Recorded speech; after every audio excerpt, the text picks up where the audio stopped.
감사합니다. 예, 마지막 날이 되었습니다. 좀 아쉽네요. 여기 참 좋은데. 예, 숙소도 좋고, 예, 바다가 딱 보이니까요. 참 좋았습니다. 산에 오늘 목사님이 산에 한번 올라가 보셔야죠. 그래서 따라갔습니다. 아, 이렇게 좋은지 몰랐습니다. 부산의 가장 아름다운 해안이 쫙 펼쳐지고, 그 부산 하나하나 특징들이 다 보이고 멋있더라고요. 참 좋은 곳이고 낮에는 또 운동을 했어요. 우리 목사님들하고 부목사님들하고 탁구를 또 열심히 땀을 흘렸습니다. 상쾌하더군요.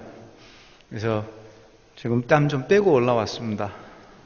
얼굴에 좀 광이 나지 않아요? 예. 탁구 좀 잘 치시네, 우리 목사님들이. 또 운동도 좋아하시고, 예, 또 저녁 식사를 같이 하면서 교제를 나눴습니다. 좋은 시간 가졌습니다. 오늘 마지막 날이 되었다는 것이 좀 아쉽네요. 자, 어제는 그 설교가 좀 길었습니다. 근데 번제는 항상 설교가 어딜 가서 하든지 길어요. 왜냐하면은 번제 하나만 설명하는 것이 아니라 그 제사 일반적인 것을 쭉 다 설명을 해야 되다 보니까 좀 길었어요. 그래서 오늘 또 길 건데 이렇게 어제 제가 오늘 길 건데 지금 잘 견뎌내실지 저는 이제 길게 잡고 올라왔었습니다. 그래서 그런데 마지막까지 집중력 있게 잘 말씀을 들어주셔서 고마웠고 오늘은 좀 빨리 끝납니다. 네. 어제 우리가 살펴봤던 번제 중에서 지금 가르쳐 드리지 않으면은 또 언제 또 이렇게 기회가 될지 모르니까 온 김에 정확하게 가르쳐 드리고 가야 되죠. 그래서 일단 1장 5절을 보시면은 앞에서는 소를 바치라고 했는데 갑자기 5절에서 숫송아지 이렇게 바뀌어요. 근데 이건 번역상의 문제인데 그냥 소입니다. 숫송아지가 약간 오류입니다. 오류. 잘못된 번역입니다. 숫송아지 자체가. 이건 좀 고쳐야 돼요. 그냥 소를 숫송아지 이렇게 표현을 했어요. 그러니까 히브리어를 오해를 한 거예요. 이거는 히브리어를 조금 아는 사람들은 금방 알아요. 그러니까 그냥 소라고 보시면 돼요. 숫송아지를 바치는 게 아니에요. 그냥 소 바치는 거예요. 제물의 자격이 되는 좋은 소들은 보통 1년생에서 3년생, 좀 젊은 소인 것은 맞아요. 그러나 꼭 3년 안짜리 3살 안쪽짜리 소를 바쳤던 것은 아니에요. 그게 최상품이긴 하지만 근데 송아지는 음매하고 좀 작은 새끼라는 그런 이미지를 좀 주잖아요. 그런 새끼 소는 아니거든요. 다 큰 소입니다. 그래서 소로 바꿔주시고 그 다음에 14절을 보시면은 산비둘기나 집비둘기 새끼로 이렇게 나와 있습니다. 산비둘기나 집비둘기 새끼 둘 다 새끼란 이야기인가? 산비둘기도 새끼고 집비둘기도 새끼인가? 그게 아니고 새끼라는 말은 집비둘기에만 붙어 있습니다. 이거는 새끼가 맞아요. 성체가 아니에요. 산비둘기는 새끼든 작은 것이든 어린 것이든 큰 것이든 좀 늙은 것이든 상관없었어요. 그런데 집비둘기는 어린 것을 바쳤어야 됩니다. 이거는 구약에서 일관되게 항상 이렇게 표현됩니다. 신약에서도 이렇게 표현됩니다. 산비둘기는 항상 그냥 산비둘기고 신약에서도 그래요. 신구약을 통틀어서 산비둘기는 그냥 산비둘기고 집비둘기는 새끼가 꼭 붙어요. 그 이유가 뭐냐면 산비둘기는 어린 것이나 늙은 것이나 고기가 부드러워요. 맛이 있어요. 근데 집비둘기는 조금 늙은 어른이 돼버렸잖아요. 그럼 질겨요. 잘 안 먹어요. 어릴 때 잘 안 먹어요. 그래서 고기 가치가 떨어지는 거죠. 그래서 집비둘기는 어린 것을 요구했습니다. 그래서 새끼라고 표현한 게 맞습니다. 자, 이것도 참고로 알아두시고 그 다음에 15절을 보시면 머리 삐뚤고 피를 제단 곁에 흘리고 이런 거는 중요하지 않은데 16절에 모이주머니 그 더러운 것 이것은 그 내장 처리예요. 쉽게 말하면 근데 중요한 것은 17절입니다. 17절인데 몸을 찢되 아주 찢지 말고라고 돼 있죠. 그러니까 비둘기는 토막을 내는 게 아니에요. 두 토막으로 자르는 게 아니에요. 배망 이렇게 저기 내장을 긁어내고 그 칼질로 이렇게 배를 가르는 게 아니라 손으로 내장을 긁어내요. 그 꽁지 쪽을 딱 잡아당기면, 기술적으로 잡아당기면 내장이 다 딸려 나오게 되어 있습니다. 그렇게 해서 내장을 뽑아내고, 그거는 너무 가늘기 때문에 씻어가지고 뭐 곱창 드세요 그런 게 없습니다. 그 씻다가 다 끊어져 버려요. 부실부실 다 사라지고. 그러니까 너무 가늘기 때문에 그 씻기도 어렵고 하기 때문에 그 의미도 없잖아요. 너무 작은 조그마한 것이기 때문에 그냥 그 통째로 내장을 갖다 버리도록 돼 있고, 이거를 칼질을 해가지고 배를 가르거나 그렇지 않고 날개 쭉지를 찢어요. 그러니까 아브라함이 이 방식으로 소, 양, 그 다음에 새를 이게 다 바쳤거든요. 아브라함이 하나님께 번제물을 이렇게 종류별로 다 바쳤는데, 새는 몸을 안 찢었다 이렇게 기록되어 있는 게 이 레위기 법에 따른 것입니다. 그러니까 그대로부터 이미 이 법을 주셨어요. 명문화되지 않았을 뿐입니다. 구전되어서 하나님이 가르쳐줘서 제사법이라는 게 다 있었어요. 아브라함이 그 법대로 번제도 드리고 화목제, 소제 이런 걸 다 바쳤습니다. 여기서 명문화시키고 있을 뿐이죠. 규격화하고 있어요. 이 표준 규격대로, 이 절차대로 아브라함이 이 새를 그냥 찢기만 했죠. 그러니까 어떤 사람들은 그거를 착각을 하고 잘못 알고 그거를 갈라야 되는데 그냥 안 찢었다. 그 동물은 다 각을 뜨고 해야 되는데, 그래서 그거 제대로 제사 안 드려서 그 아브라함이 나중에 벌 받았다. 힘든 이제 공경 속으로 이제 이렇게 빠져들게 되었다. 징벌이다. 잘못된 제사에 대한 이렇게 잘못 해석하는 것도 제가 어릴 때 들었어요. 제가 청년 시절에 그건 잘못된 것이고, 그 원칙대로 제사 드린 건 맞아요. 그러니까 비둘기는 이렇게 바치는 거예요. 날개를 쭉 찢어요. 근데 왜 몸을 찢되 아주 찢지 말고 날개 쭉지를 쭉 잡아당기라는 거예요. 쉽게 말하면 날개살에서 몸을 찢어라라는 말은 날개 쭉지를 확 잡아당기라는 것이죠. 왜 이렇게 하나님이 새를 이런 식으로 지금 제사를 드리라고 했을까? 랍비들이 다 틀린 건 아니거든요. 랍비들이 이걸 가지고 조금 토론을 했는데, 결론이 뭐냐면은 그럴듯해요. 굉장히 저는 일리 있다고 봐요. 너무 작잖아요. 날개 쭉지를 펼쳐서 쭉 찢으면은 커 보이잖아요. 가난한 자를 위한 일종의 참 그 배려랄까? 이 제사법에 그게 들어가 있어요. 뭔가 가난한 자가 그래도 뭔가 조금이라도 체면을 살릴 수 있도록 그의 재물을 크게 만들어주는 효과, 그 효과를 내기 위해서 이렇게 쭉 찢어서 부피를 늘렸다는 것이죠. 상당히 일리가 있습니다. 상당히. 그런 의미에서 날개 쭉지를 찢으라 했다는 것이죠. 그것을 하나님께서 기쁘게 받으셨다는 것입니다. 자, 어제 우리가 했던 것 중에 좀 정리가 안 된 것이고, 그리고 여기 보시면 5절 보시면 피를 가져다가 제사장이 거기 보이죠? 제사장이 아론의 자손 제사장들은 그렇게 나와 있잖아요. 제사장이 피를 처리를 하는 거예요. 피를 가져다가 회막 문 앞 제단 사방에 뿌릴 것이요 이렇게 돼 있는데, 이 제단 사방에 위에 그 불판 쪽에다가 이렇게 여기저기 뿌리라는 것이 아니고, 불판에 절대로 피를 뿌리면 안 돼요. 제단 사면 벽을 말하는 거예요. 지금 제단 사방이라 하면 그 네 면의 벽을 의미하는 것입니다. 그리고 이제 오늘 이제 소제를 우리가 살펴봐야 됩니다.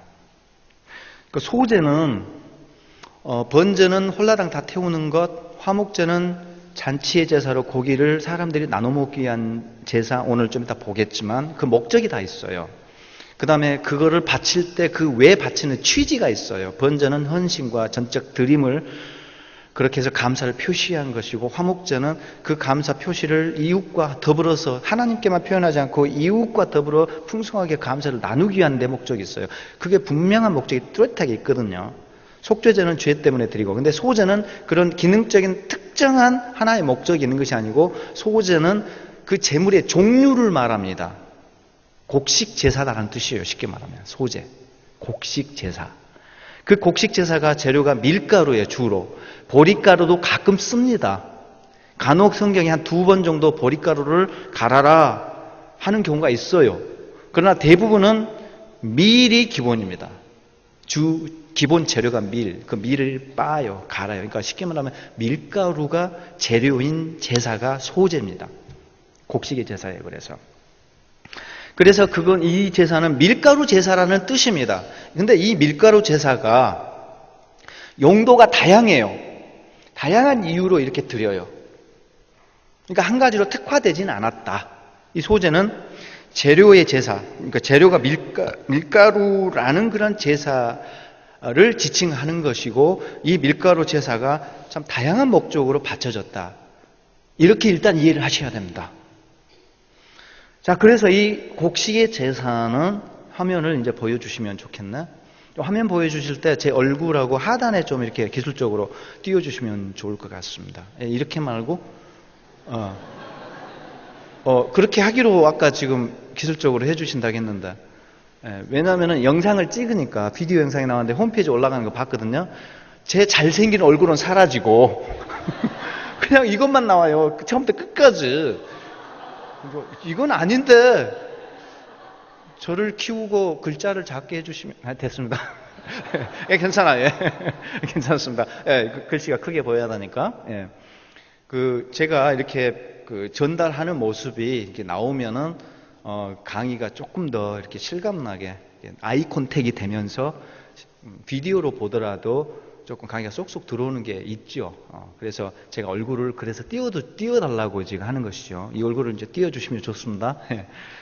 자, 알아서 이제 기술적으로 해 주실 건데, 이 소제는 곡식 제사인데 일단 밀가루만 바칠 수 있었어요. 농사를 짓고 난 다음에 추수를 하잖아요. 그러면 하나님께 이 감사의 제물로 밀가루를 준비해서 추수에 대한 감사로 그것만 바칠 수가 있었어요. 독자적인 제사. 그 외에도 독자적인 제사를 바칠 수 있다는 성경 구절이 쫙 이렇게 나오잖아요. 지금 레위기 6장에 그 다음에 민수기 5장에 이렇게 나오고 있습니다. 그러나 보통 일반적으로는 고기 제사를 바치면서 고기만 드시지 말고 삼겹살만 드시지 마시고 공깃밥도 한 그릇 드셔야죠. 그런 개념으로 고기 제사 드리면서 곁들여지는 제물로 이 밀가루 제사가 드려지는 경우가 훨씬 많아요. 번제물 드리면서 곁들여서 소제를 추가로 드립니다. 더 풍성해지죠. 공깃밥 추가요 라고 하는 그런 개념을 생각하시면 됩니다. 이렇게 해서 다른 제사 수반되는 그런 제물로 바쳐지는 경우가 훨씬 더 많습니다. 그러나 독자적인 제사로 바칠 수 있었다는 것이죠. 이를테면 이제 3번이 그런 케이스거든요. 방금 말씀드린 대로 7.7절은 추수감사일이에요. 그래서 가을에 봄에 그 오순절, 7.7절이 오순절이잖아요. 이때가 밀추수기입니다. 밀을 수확하고 수확한 밀을 가지고 와서 하나님께 소제로 바칩니다. 이런 식으로 감사의 소제로 또 바쳐지곤 했다는 것이죠. 제 얼굴을 좀 띄워줘도 됩니다. 요런 게 이제 화덕 종류인데, 요거는 지금 그림이 여기서 나오면 안 되고, 소제가 종류가 이렇게 한 4가지가 있습니다. 소제 종류가. 자, 이런 게 조금 좀 우리한테 불편함을 주죠. 그렇죠? 종류가 많으니까 어수선해요. 뭐가 이렇게 많지? 근데 이거를 깔끔 정리를 이렇게 해드리고 있는 거죠, 제가. 딱 이렇게 정리하면 소제는 이런 종류가 있구나. 이제 안 잊어먹을 거예요. 그리고 소제 부분을 읽을 때 정리가 되어 있기 때문에 이제는 독서하기가, 읽기가 굉장히 편하실 겁니다. 기본은 뭐냐? 방금 말씀드린 대로 기본은 고운 밀가루입니다. 밀가루를 빻아요. 밀을 빻아요. 그러니까 밀가루죠. 그 다음에 거기에 기름을 이렇게 약간의 소정의 기름을 넣습니다. 기름 양은 나오지 않아요. 그 위에 이렇게 붓습니다. 그 다음에 향을 그 위에 또 얹어요. 향료가 비싸요, 이게. 그러면 밀가루는 어느 정도 양인가? 2장에는 안 나와요. 그게 뒷부분에 뭐 22장, 23장 이런 부분에서 이렇게 22장에 나와요. 이런 게 뒷부분에서 양이 나오는데 10분의 2 에바를 바칩니다. 그러면 이제 이게 부피가 약 페트병으로 2.2리터야. 그러니까 페트병 하나 반 정도. 그러니까 콜라 페트병 하나 반 정도의 분량이에요. 이게 2.4리터 정도 되겠네요. 10분의 2 에바가 2.4리터 정도. 그러면 콜라 페트병 하나 반이에요. 그러면 이제 좀 가늠이 되죠? 그 정도 양이로. 그러니까 꽤 됩니다, 양이. 그걸 가지고 와요. 밀가루는. 그 정도 분량 가지고 와서 거기에 기름을 한번 쫙 뿌리고, 그걸 막 이렇게 반죽을 하면 안 돼요. 기름만 뿌려서 기름이 약간 밑으로 배어서 스미도록 그 정도로만 뿌리고, 그 다음에 그 위에 향을 넣습니다. 향이 비싸요. 기름은 보편적으로 가난한 사람들도 다 썼습니다. 기름이라 하면은 감람나무 기름인데, 감람나무 기름이라 하면 올리브 기름을 말합니다. 그러니까 성경에서 나온 기름은 딱 일관되게 올리브 기름이다라고 생각하시면 돼요. 그게 감람나무거든요. 근데 이게 보편적인 그런 음식 재료이기 때문에, 생활용품이기 때문에 가난한 사람들도 기름 정도는 다 이렇게 입수해서 썼습니다. 향이 문제입니다. 향이 비싸요. 이건 돈이 좀 있는 사람들이 이걸 사용할 수가 있었습니다. 가난한 사람들은 안 돼요. 결국 뭐냐? 요 기본의 소재물은요, 아무나 바칠 수 있었던 것이 아니고 좀 여유가 있는 사람들이 바쳤다는 것입니다. 번제 바칠 때 이렇게 바치는 거예요. 그리고 이제 이거를 어떻게 바치냐면은, 바치는 방법이 어제도 이제 설명드렸지만, 그 기름 넣고 향을 넣은 부분을 화능품을 툭 떠요. 이렇게 한 움큼 잡으면 다 묻어버리잖아. 그게 막 향도 손바닥에 다 묻어버려요. 그렇게는, 그러니까 집지는 않았어요. 절대 그렇게는 않고, 이렇게 기름과 향을 놓았기 때문에 그 부분을 뚝 뜹니다. 그러니까 손에 떠가지고 그 제사장이 그 부분을 들고 올라가서 제단에 그거를 놓습니다. 그러면 기름이 머금어 있기 때문에 잘 타잖아요. 기름 때문에 잘 타고, 그 다음에 향이 놓여져 있기 때문에 그게 향기로 아주 좋은 냄새로 올라갑니다. 하나님이 그걸 하고 흠량하시는 거죠. 그리고 나머지 밀가루가 대부분 남잖아요. 한 움큼만 떴으니까. 남은 밀가루는 하나님이 제사장아, 네 음식 삼아라 라고 하면서, 지금 방금 이렇게 소재물을 한 움큼 떠서 바친 그 제사장에게 수고비로 돌려줬습니다. 그래서 제사장이 그것을 성물로 삼으면서 제사장의 음식으로 먹었습니다. 예. 그게 이제 기본인데, 이 문제는 이것이 비싸다는 거. 이 가난한 사람들은 이걸 바치고 싶어도 바치기가 어려웠습니다. 그래서 하나님께서 좀 감면해 주셔가지고 좀 싼 소재물을 또 알려주셨습니다. 이렇게 가난하면은 이렇게 드려라 라고 하는 게 세 가지가 있습니다. 요리를 하는 것입니다. 그러니까 요리된 소재물이 있어요. 이거는 생밀가루 일본은. 근데 나머지는 요리된 것입니다. 세 가지가 있는데, 그 요리 기구에 따라서 이렇게 종류가 나뉘어져요. 화덕에 구운 것이 또 뭐 기름을 바르고 칠하고 조금 종류가 달라요. 그러나 그냥 화덕에 구운 것입니다. 이것까지 알 필요는 없어요. 화덕에 그냥 구웠다라고 보시면 돼요. 화덕이 이렇게 생겼어. 화덕에. 이런 식으로 생겼거든요. 좀 이따 다시 보여줄게. 그 다음에 이제 철판에 구운 것, 철판에 붙인 것. 철판 위에 이렇게 밀가루를 반죽해서 우리가 이렇게 전 부치듯이 철판에 이렇게 밀가루 반죽을 이렇게 붙입니다. 그럼 그게 이거예요. 좀 얇죠, 물론. 그렇게 해서 음식을 만들어요. 여기는 다 기름이 들어가요. 화덕에 구운 것도 기름을 바르고, 그 다음에 철판에 구운 것도 기름을 발라요. 그래야지 철판에 안 넘겨붙고, 음식도 기름을 발랐기 때문에 맛이 있죠. 그 다음에 냄비에 구운 것이 있습니다. 이렇게 세 가지 종류가 있습니다. 자, 여러분, 주부님들은 너무 잘 아실 거예요. 생밀가루를 음식을 하면은 이렇게 밀가루가 부풀잖아요. 양이 많아져요. 그러니까 가난한 자들은 조그만 양으로 충분한 이 소재의 양을 확보할 수가 있었습니다. 그러니까 밀가루가 많이 들어가지 않았어요. 기름도 쌌고 향을 부을 필요도 없었고, 자, 향 안 들어가죠. 밀가루가 조금 들어가죠. 그러니까 이것은 가난한 사람들이 부담 없이 바칠 수 있는 소재물이었습니다. 아무리 가난해도 이 세 가지 요리 기구 중에 하나는 있다는 거죠. 그러니까 네가 골라라. 네가 네 집에서 사용하는 요리 기구, 그거 사용해서 요리해서 가지고 오면 내가 기쁘게 받지. 그렇게 준비해 오렴. 우리 하나님이 이렇게 참 그 그 완화책을 양보한을 주셔서 크게 감면해 주셔서 가난한 사람들이 소재물을 바칠 수가 있었습니다. 그런데 이 소재물은 번제 대용물이기도 했습니다. 무슨 말이냐면 이제 어제 우리가 가난한 사람들은 비둘기를 바쳤잖아요. 그러니까 원래 가축인데 비둘기도 지금 하나님께서 감면책으로 주셨어요. 특별한 감면책으로 허용을 하셨어요. 원래는 안 됩니다. 야생동물 안 된다고 했잖아. 집비둘기까지는 더해요. 근데 산비둘기는 안 되죠. 원래 야생이니까. 근데 가난하니까. 집에서 비둘기를 키우지 못한 사람도 있어. 너무 형편이 안 되니까. 그러면은 이 사람들은 그런 비둘기 가금류를 집에서 키울 형편이 안 되기 때문에 더 가난한 사람들은 그 밖에 나가서 비둘기를 잡아먹어야 돼요. 그렇죠.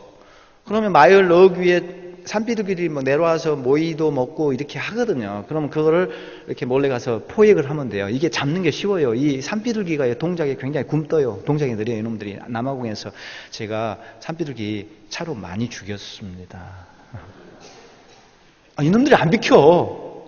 바쁜데 빨리 가지도 않았는데 아침에 특히 마을에 이게 우리 동네에 보면은 꼭 비둘기 시체가 몇 마리 깔려 있어요. 출근길이 바쁘니까 조금 급하게 갔는데 이놈들을 못 피하고 그냥 깔려 죽는 거예요. 저도 한 3마리, 4마리 이렇게 본의 아니게 동작이 좀 느려요. 이놈들이 잡기가 어려운 건 아니었습니다. 어쨌든 비둘기를 집에서 키울 형편이 안 된 사람들은 나가서 산비둘기를 잡으면 됐거든요.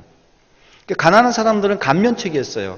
그러니까 비둘기는 야생 비둘기도 허용을 했고 감면책이니까. 그리고 더군다나 비둘기는 암수 구분을 안 했습니다. 그도 그럴 것이 조그만한데 암수 구분 쉽지 않아요. 뭐 우리가 병아리 감별사도 아니고 이렇게 쉬운 게 아니죠. 자칫 잘못하면 실수하면은 수컷 바치라게 암컷 바쳤다. 그러면 이거는 제사법에 따르면은 조금 심각할 수 있어요. 규정 위반이니까 그런 실수가 빈번하게 발생할 수도 있으니까 하나님이 그거는 뭐 이렇게 분별하기도 어려우니까 암수 구분하지 말고 그냥 바쳐라고 하셨어. 그래서 비둘기만은 특별한 제사로 가난한 자들을 위해서 대표 감면책으로 주신 거예요. 사실은 표준화는 아니에요. 4발 달린 동물이 표준 아니야. 그런데 한번 생각해 보세요. 진짜로 형편이 어려운 사람들은 내가 장애를 갖고 있어요. 병 약해. 내가 지금 늙었어. 그럼 집비둘기도 없고 산비둘기를 잡을 만한 여건이 내 몸이 안 돼요. 그런 사람들은 하나님을 너무 뜨겁게 사랑하는데 집비둘기도 잡을 수도 없고 어떻게 방법이 없잖아요. 틀림없이 하나님께서는 너 먹는 거 있지? 집에서 먹는 밀가루 있잖아. 그거를 번제 대신 가지고 와. 틀림없이 번제 대용물, 가난한 극단의 가난한 사람, 이도저도 번제를 드릴 방법이 더 이상 없는 사람을 위한 번제 대용물로 하나님이 소재를 허락하셨습니다. 자기가 먹던 밀가루 떠다가 성전에 올라가서 번제 대신에 바쳤어요. 그래서 랍비들은 아주 굉장히 어려운 형편이 어려운 사람들을 위한 번제 대용물로 소재물이 바쳐졌다라고 그렇게 의견을 이렇게 모았습니다. 그 맞는 주장입니다. 제가 볼 때. 가난한 사람들은 이렇게 해서 요리해서 바쳤다는 것이죠. 쌌습니다. 3가지 중에 한 가지 얼마든지 또 선택을 할 수가 있어서 요리 방법이 좀 다르지만, 자 보세요. 이건 이제 화덕이에요. 오늘날도 이렇게 화덕에 이렇게 구워서 빵을 반죽을 표면에 붙여가지고 그 안에 이렇게 불을 떼가지고 익혀요. 그걸 떼서 먹는 거죠. 이런 화덕 종류. 이거는 이제 고대에서 발굴된 거야. 발굴된 것을 지금 다시 재복원한 그림입니다. 이런 그 화덕을 만들어서 이렇게 불을 아래서 떼가지고 그 화덕 표면에다가 안쪽에 이렇게 발라요. 그걸 이제 떼서 이제 먹는 거죠. 요게 지금 요게 그 빵이죠. 빵. 예. 그 다음에 이건 철판. 오늘날 지금 고대 중동에서 지금 여전히 이렇게 철판을 사용하고 있습니다. 그 철판 위에 이게 또 반죽을 올려요. 그 빵이 부풀어 올리죠. 이걸 떼서 또 먹고 이런 것입니다. 이건 철판. 예. 이런 것입니다. 그 다음에 이제 소재에서 이제 우리가 알아야 될 것은 뭐냐면은 하나님이 이렇게 소재를 바치라고 했는데 참 이 소재는 또 가난한 자를 위해서 배려한 참 귀한 재물이었습니다. 그리고 또 한 가지 이제 여기서 꼭 짚고 넘어가야 될 것은 뭐냐면은 소재는 어떤 경우에도 들었냐면 용도가 다양하다겠죠. 번제 대용물로 바친다겠죠. 또 감사의 소재물로 바친다겠죠. 농사 짓는 사람들은 감사의 소재물로 바쳐요. 그러니까 번제 대용물이기도 하고 감사의 재물이기도 하고 또 한 가지 있어요. 뭐냐면 중요합니다. 속죄제. 자, 방금 내가 말했던 그대로 죄를 지었어요. 죄를 지었는데 내가 찢어지게 가난한 사람이야. 극단의 가난 속에 있는 사람인데 죄를 어쩌자고 내가 지었어. 그러면은 속죄제를 바쳐야 돼. 그러면 하나님께서 속죄제를 딱 어떻게 명시하셨냐면 아주 지체가 높은 제사장급이나 회중 전체가 집단으로 죄를 범하면은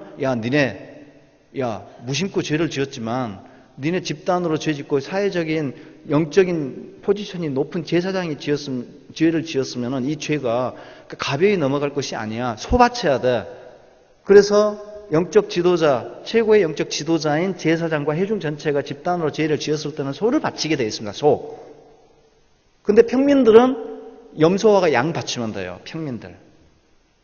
그게 규정이에요. 속죄제 규정. 그 평민 한 명이 뭐 이렇게 나쁜 짓을 하다가 나쁜 짓을 본의 아니게 했습니다. 그러면은 그 문제 해결하려면 양이나 염소 바치면 됩니다. 족장은 순염소, 그 다음에 평민은 그냥 그 평민 중에서도 리더급은 순염소 바치고 여기서 수컷이 우월하다는 게 드러나죠. 리더급은 순염소 바치고 그냥 리더급이 아닌 평민들은 그냥 암염소 그리고 암양 이렇게 바쳐서 암급 바쳐서 암수가 여기서도 딱 드러나요. 제의적 가치라는 것이 여기서 증명되죠. 분명히 제의적 가치의 우월이었습니다. 우열, 제의적 가치에 대한 우열이었습니다. 그리고 이제 거기 속죄제 법을 보면은 레기 4장에 가난한 사람들에게 이제 감면책을 주셔요. 너 가난하지? 그냥 이 죄 문제는 덮고 갈 수가 없잖아. 양 없지? 염소 없지? 그래 알아. 그럼 비둘기 가지고 와. 그래서 하나님이 속죄제 제물로 가난한 사람들을 위해서 역시 산비둘기, 집비둘기 새끼 가지고 오라고 이제 말씀하셨거든요. 근데 그 뒤에 또 하나 붙어요. 뭐냐? 하나님이 마지막 수단을 주셔. 아까 말씀드린 대로 내가 신체가 문제가 있어. 내가 늙어서 집비둘기도 잡으러 가지를 못해. 죄는 졌어. 죄는 졌기 때문에 죄 문제는 해결을 해야만 돼. 그대로 넘어갈 수는 없어. 하나님은 죄를 절대로 용납하지 않기 때문에 이 죄를 그냥 덮고 넘어갈 수는 없어요. 뭔가 대가를 지불해야지 그 죄가 해결되는 거예요. 그러니 아무리 찢어지게 가난한 사람이라 할지라도 그냥 덮어가는 법은 없습니다. 그러니 그 사람은 지금 비둘기를커녕 산비둘기를 잡으러 갈 형편이 안 되니까 하나님께서 야 그냥 넘어갈 수는 없지 않냐. 너 감사할 때 너 먹는 밀가루 내가 가지고 오라 했지. 번제 네가 바치고 싶을 때 밀가루로 내가 가지고 오라 했지. 그래 너 지금 죄 지었으니까 죄 지을 때도 이것저것 없잖아.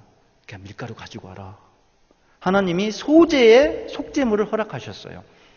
속죄의 마지막 수단은 소재물이었어요. 소재의 제사였어요. 소재가 속죄제로도 바쳐졌다는 것이죠. 밀가루 제사가.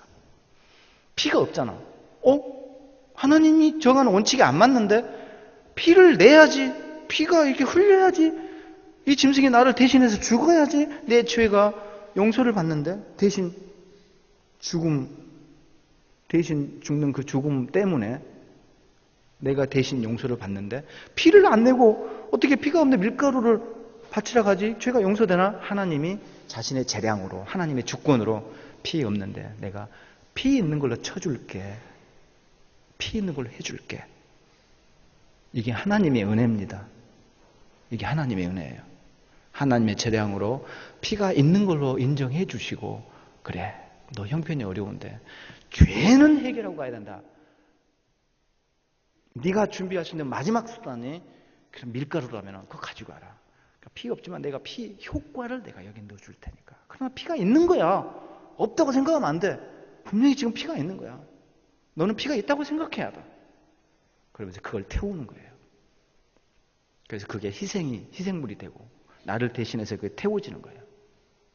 내가 죽는 거예요. 이렇게 해서 소재의 제사가 속죄제로도 바쳐졌다는 것입니다. 이게 얼마나 큰 은혜입니까? 용서받지 못할 사람은 아무도 없게 되었어요. 이게 십자가의 은혜입니다. 여러분, 십자가의 은혜는 저 바닥에 있는 사람부터 다 끌어올리는 구원의 역사입니다. 극단의 형편에 있는 사람까지도 다 이게 손을 잡아주시고 안아주시는 그 너무나 큰 은혜예요. 소재에서 또 우리는 십자가를 발견해야 됩니다. 말할 수 없는 하나님의 큰 사랑, 이것을 우리가 여기서 깨달아야 됩니다. 사랑하는 여러분. 그래서 소제물은 속죄의 마지막 수단으로도 사용되었던 그런 제사였다는 것이죠. 그런데 이제 2장 보시면은 소제물에서 하나님이 소제를 바칠 때 굉장히 중요한 단서를 주셔요. 여기 이제 2장 한번 볼까요? 5절을 한번 보세요. 누룩 넣지 말라 나오죠. 11절 보세요. 누룩 넣지 말라 나오죠. 11절. 너희가 이 모든 소제물, 지금 소제물이 4가지 종류가 있어. 하나는 생밀가루, 나머지는 3가지는 요리된 거. 이렇게 크게 보면 4가지가 있는데 11절에서 뭐라고 하나님께서 말씀하시냐면 너희가 여호와께 드리는 모든 소제물에는 누룩을 넣지 마라. 또 거기 또 붙었어요. 너희가 누룩이나 꿀을 여호와께 화제로 드려 사르지 못할지니라. 누룩도 안 되고 꿀도 안 된다고 지금 말씀하시잖아요. 왜 누룩과 꿀을 금지하셨는가? 이거 틀림없이 신약까지 읽어보면 누룩이 상징하는 것이 부패입니다. 변질. 누룩은 그게 들어가면 이게 막 뭔가 부풀어 오르고 이렇게 상해요. 그렇죠? 그 누룩의 특징입니다. 그래서 누룩이 들어가면 안 된다. 변질을 상징하니까, 부패를 상징하니까 그거 넣지 마라 이렇게 말씀하셨는데 꿀은 왜 그러냐는 거죠. 제가 첫날 꿀에 대해서 이야기했죠? 에이, 안 들은 것처럼 표정들이 다 그러시나. 그 흙수저의 땅이라고 설명하면서 적과 꿀이 흐르는 땅, 제가 열변을 토하면서 말씀드렸잖아요. 설명 다 드렸잖아요. 그때 젖이 뭐고 꿀이 뭔지 설명 다 드렸잖아요. 여기서 예 하고 밝은 표정으로 대답하신 분은 첫날 집회 오셨고 나머지 분은 안 오신 것 같은. 젖은 이제 가축에서 나온 우유죠. 그만큼 풍성한 먹축이 너무나 잘 된다는 것이고, 꿀이 넘친다는 말은 산에 있는 야생 꿀을 말하는 것은 아니다. 꿀이 2가지를 말할 수 있다. 히브리어로 꿀이 2가지를 지칭할 수가 있는데 첫 번째는 야생꿀, 벌꿀이 맞아요. 삼손이 먹었던 그 사자 시체에서 뜯어 먹었던, 이렇게 훑어 먹었던 그 꿀은 분명히 벌꿀인데 그것도 히브리어로 네바시라는 것이고, 그러나 그 외에도 과일로 만든 과일꿀이 있습니다. 그것도 똑같이 꿀이라고 불렀어요. 네바시라고 불렀어요. 그런데 과일꿀이라고 말하는 경우가 훨씬 많습니다. 우리 말로는 다 꿀 해놨으니까 이게 지금 벌꿀로 인식되는데 과일꿀이 훨씬 더 많아요. 과일꿀은 사람이 만드는 거예요. 과일을 이렇게 제조해가지고. 그러니까 꿀이 넘친다. 족과 꿀이 넘친다는 말은, 꿀이 넘친다는 말은 무슨 말이냐면 과일 생산량이 엄청나다. 그래서 너무 많은 과일꿀을 만들어낼 수 있다. 그냥 이 온 땅에 흘러 넘치도록. 그리고 꿀 생산량이 많다는 뜻입니다. 젖도 생산량이 엄청나고 꿀도 생산량이 너무 어마어마하고 말이죠. 그러니까 목축도 잘 되고 농사도 잘 되는 그런 땅을 말하고 있습니다, 이게. 그러니 얼마나 기가 막힌 멋진 땅입니까? 네, 그럼 됐잖아요. 부족할 것이 없죠. 근데 꿀이 왜 금지되냐면은 그것이 지금 벌꿀은 절대 안 상합니다. 여러분, 천연꿀은요, 그렇더라고요. 과학자들이 하는 말이 1000년을 놔둬도 1000년 후에 그 꿀을 먹으면 아무렇지도 않대요. 안 상한다는 거예요. 완벽한 코팅이 돼가지고 그 어떤 미생물 바이러스도 들어올 수가 없는데 들어오면 다 죽는답니다. 꿀이 완벽한 천연 식품이라고 그래요. 그러니까 야생꿀은 그러는데 지금 과일꿀이라 하면은 과일 시럽을 말합니다. 과일 시럽 쉽게 말하면 그게 고대에는 설탕이 없었으니까 그거를 당분으로 음식 재료로 사용했다는 거죠. 그런데 그것이 과일꿀로 과일을 이렇게 갈아가지고 만들었기 때문에 그게 쉽게 상해요. 그것도. 그러니까 이것도 변질 때문에 그러는 거라 쉽게 말하면. 누룩도 그렇고 꿀도 올리지 마라. 하나님의 제단에 왜 이게 지금 변질, 부패를 상징하니까. 하나님 그런 거 싫어하니까 올리지 말아 했어요.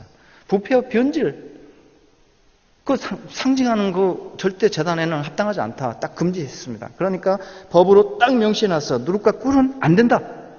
그걸 섞으면 안 돼. 이렇게 반죽을 할 때 꿀 넣고 누룩도 거기 넣고 안 돼. 그러니까 절대 유교병은 안 됩니다. 유교병. 누룩이 들어간 떡이나 빵이 유교병이에요. 유교병. 그것이 없는 것이 누룩이 안 들어가는 것이 무교병입니다. 이 교자는 누룩 교자예요. 이스트라고 하죠. 영어로 이스트. 그 이스트가 들어간 빵은요 말랑말랑해요. 그리고 그거 말랑말랑한 게 끝까지 오래 가요. 그리고 부풀어 올라요. 이렇게 적당하게 부풀어 오르고. 제가 전 빵은 전부 누룩 넣습니다. 근데 누룩을 안 넣은 빵은 그렇지 않고 처음에는 이렇게 부풀어 올라가지고 뭐 근사하게 차이가 없는 것처럼 보이는데 이게 그날부터 딱딱해지기 시작해요. 무교병은 그래요. 무교병은 즉시 먹어야 돼요. 그러니까 한 5시간만 지나면 이게 딱딱해 굳기 시작해. 이게 한 이틀 정도 지나면 딱딱해가지고 이제 씹기가 좀 어려워서 다시 이거를 삶아야 됩니다. 다시 쪄야 돼. 이거를 한 번 더 쪄야 됩니다. 이렇게 먹어야 되는데 그러니까 무교병입니다. 그거는. 말랑말랑한 끼가 오래 가지 않아요. 누룩은 그런 효과를 내는데 하나님께서 제단에 올리는 소재물에는 어떤 일이 있어도 그런 게 누룩 넣지 마라. 니네 먹을 때는 누룩 넣어가지고 집에서 빵 해서 먹을 때는 먹을 수 있을지언정 하나님의 제단에 올라오는 빵은 절대 누룩 넣어서는 안 되고 꿀도 안 된다. 이렇게 딱 금지시켰습니다. 그런데 13절을 보시면은 정반대로 그런데 소금은 쳐라 이렇게 돼 있단 말이죠. 소금은 넣어야 된다. 자, 정반대예요. 소금은 여러분 이 고대로부터 성경에는 안 나와. 그 상징성이 한 번도 성경에는 안 나와. 그러나 고대로부터 소금은 분명히 이걸 상징했어. 모든 문화권에서 중동의 이스라엘의 그 문화권에서도 소금은 당연하게 이걸 상징했는데 그게 뭐냐? 반부패, 내구성, 썩지 않음. 정반대죠. 누룩과 꿀은 금방 변질하고 금방 부패. 안 돼. 그러나 소금은 안 썩어. 항구적이야. 불변이야.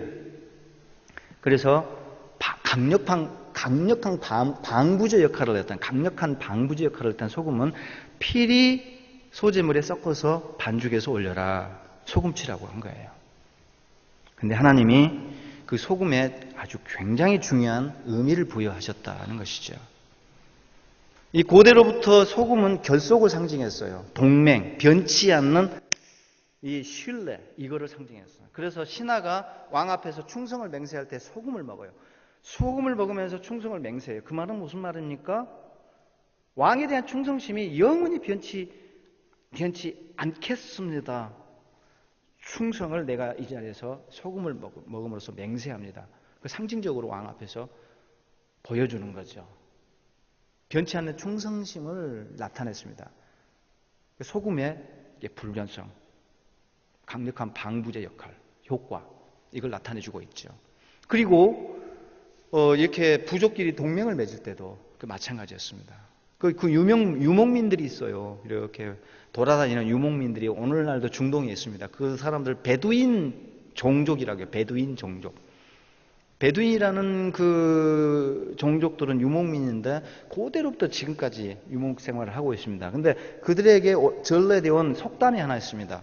그건 뭐냐? 너와 나 사이에 소금이 있다라는 말입니다. 아주 유명한 속담이에요. 그들에게 이렇게 내려옵니다. 그 말은 무슨 말이냐면은 유목민이다 보니까 위험하잖아요. 무슨 어려움에 봉착할지 모르고 어떤 적을 만날지 모르고 어떤 맹수가 이렇게 습격할지 몰라요. 늘 위험에 노출되어 있습니다. 그러니까 누군가의 도움이 필요해요. 그러니까 이 사람들은 가문과 가문끼리 협약을 맺어요. 야, 우리 서로 뒤를 봐주자. 우리 무슨 일 있으면 서로 돕는 거야. 그러면서 둘이 소금을 먹어요. 그 두 가문이, 두 집안이 한 무리, 이쪽 한 무리, 그 다음에 저쪽 한 무리가 서로 소금을 먹어서 동맹을 맺습니다. 서로 뒤를 봐주기로. 그러면서 하는 말이 너와 나 사이에는 소금이 있다. 무슨 말이냐? 우리는 소금 먹은 사이다. 보통 사이가 아니에요, 그러면. 아주 특별한 사이예요. 끈끈한 사이예요, 이거는. 무슨 일 있으면 바로 달려가. 마치 내 형제인 것처럼. 그래서 예수님께서 그랬잖아요. 너희 안에 소금을 두고 화목하라. 저는 어떤 주석가도 그걸 말한 사람은 없어요. 근데 제가 레위기를 연구하다가 그 말에 예수님께서 말씀하신 그 말의 배경이 너희 안에 소금을 두고 화목하라는 것이 이 베두인의 전통을 지금 염두에 뒀다는 생각이 들더라고. 너희 사이에 우리 사이에 소금이 있다라는 그들의 속담. 우리 사이에 소금이 있다는 것은 우리는 보통 관계가 아니다. 이거는 우리는 깨질 수 없는 관계다는 것을 이야기하고 있거든요. 그러니까 예수님께서 너희 안에 소금을 두고 화목하라는 것은 이 베두인의 그 전통을 염두에 두고 하신 말씀이 아닌가. 그만큼 너희들도 서로 사랑하고 화목하고 끈끈하고 서로 신뢰를 해라라는 것이 아닌가라는 생각이 듭니다. 어쨌든 소금은 이렇게 보통 물질이 아니었습니다.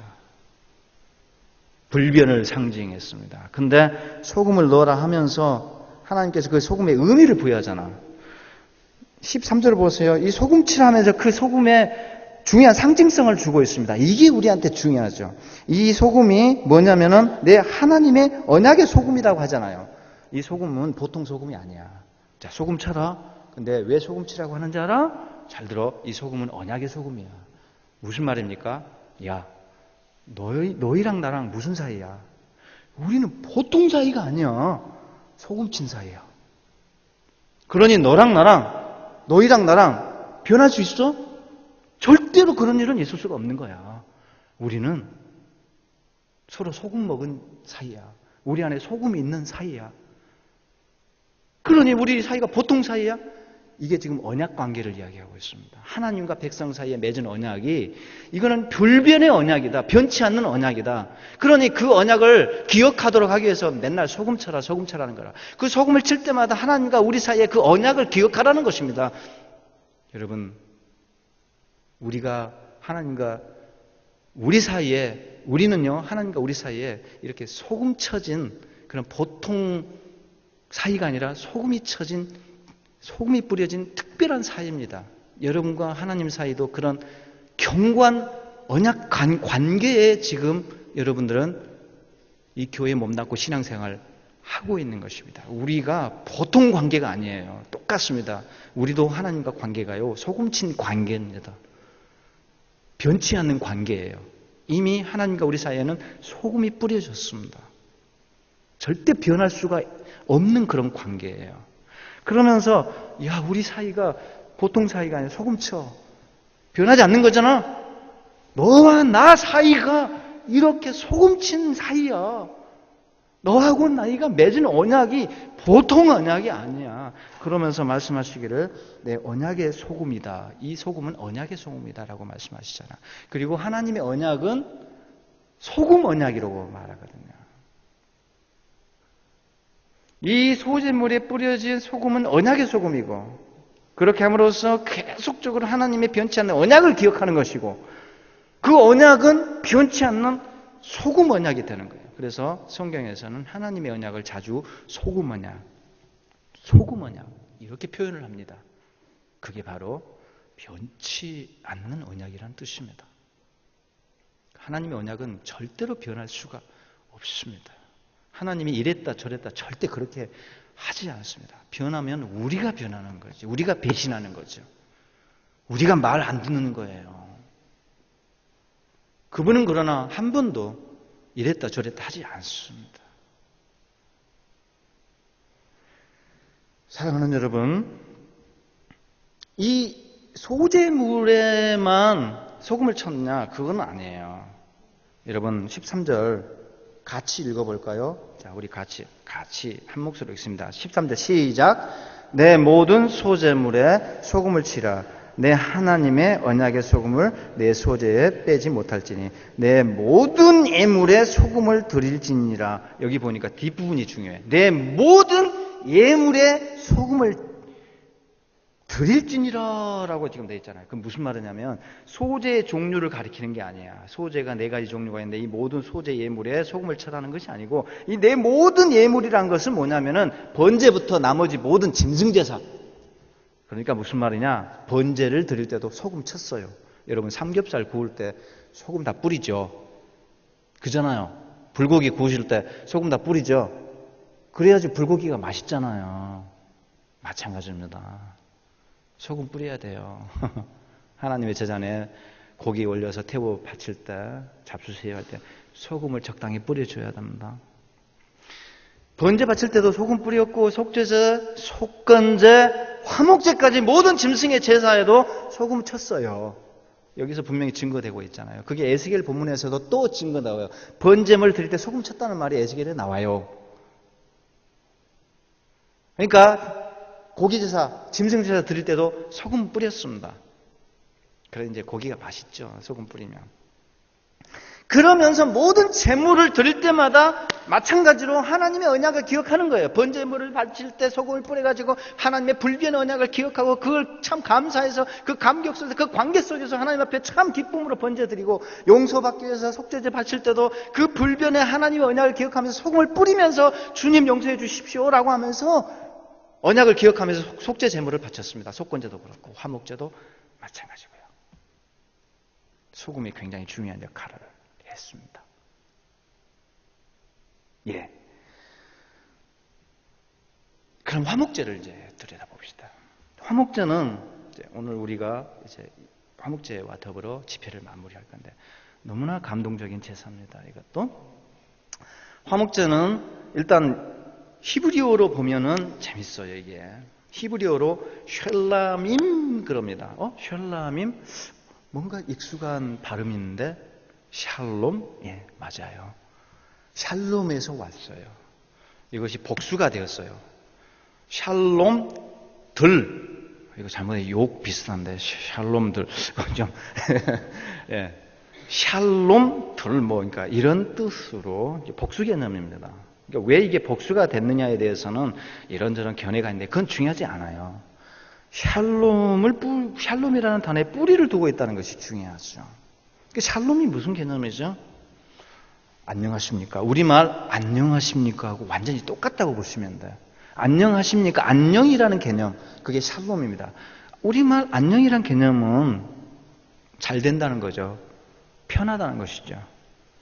뭔가 문제가 없다는 것이죠. 이게 안녕 개념이에요. 몸도 괜찮고 우리 식구들도 다 잘 있고 뭔가 이렇게 불편한 것이 없는 편한 상태가 그게 안녕입니다. 그래서 그게 인사가 됐잖아요. 안녕하십니까? 우리 인사 한번 해볼 거예요. 이 형 나왔으니까 안녕하십니까 해봅시다. 옆 사람에게 안녕하십니까? 그게 이제 히브리어로 하면은 두 글자로 딱 하시면 돼. 샬롬 해보십시오. 샬롬. 이게 이제 히브리식 인사예요. 오늘날도 히브리식 인사입니다. 샬롬. 하샬롬 안녕하십니까? 샬롬 레카 그러면 당신에게 평화가 안녕이 있기를 그런 뜻이에요. 이게 다 인사예요. 근데 이게 샬롬을 너무 많이 쓰니까 이게 이제 거의 이게 국어화 됐죠. 우리 기독교인들의 국어화 되다시피 한 말이 됐습니다. 너무 보편적으로 쓰이고 있죠. 근데 굉장히 중요한 개념입니다. 샬롬이. 이게 토착화 돼도 참 좋은 말이에요. 저는 토착화해서 이렇게 상용해서 쓰면 좋겠다는 생각이 들어요. 샬롬이라는 개념이 담고 있는 게 너무 참 깊기 때문에 안녕과 거의 똑같지만 과연 이제 성경에서 말하는 평화, 샬롬이 뭐냐? 그 개념이 뭐냐면 잘 먹고 잘 사는 개념은 아니에요. 그런 샬롬에 부수적으로 따라오는 것 결과들입니다. 잘 먹고 잘 사는 것. 그러면 기본적인 샬롬의 개념은 뭐냐? 바른 관계, 좋은 관계입니다. 이웃과 이웃 간에 갈등이 없는 것. 이게 지금 샬롬이에요. 뭐 돈 많고 부자고 이거는 두 번째예요. 서로 싸움질 안 하는 거예요. 그럼 마음이 편하잖아요. 살만하잖아요. 그렇죠? 국가 간에 분쟁이 없는 것. 이게 기본적인 샬롬의 개념이에요. 아무런 전쟁이 없는 것. 이게 샬롬이에요. 그 개인 간에, 이웃 간에 그런 갈등, 불화가 없으면은 참 괜찮아요. 마음이 편해. 근데 사람이란 것은 아무리 내가 좋은 옷 입고 좋은 차를 타고 다녀도 불편한 사람 만나면, 불편한 사람이 내 주위에 이렇게 막 있으면 참 불편해요. 마음이 평안이 없어요. 이게 우리 사람이죠. 그러니까 이런 좋은 차나 좋은 옷, 그 껍데기, 외양, 이런 비본질적인 것이 우리에게 궁극의 샬롬을 주는 것은 아니라는 것은 분명하죠. 정말 확실하죠. 그렇죠? 교회가 어떤 교회가 좋은 교회인가? 그냥 교회 왔는데 집사님 얼굴 보면 너무 그냥 기분 좋은 거예요. 그런 교회가 좋은 교회예요.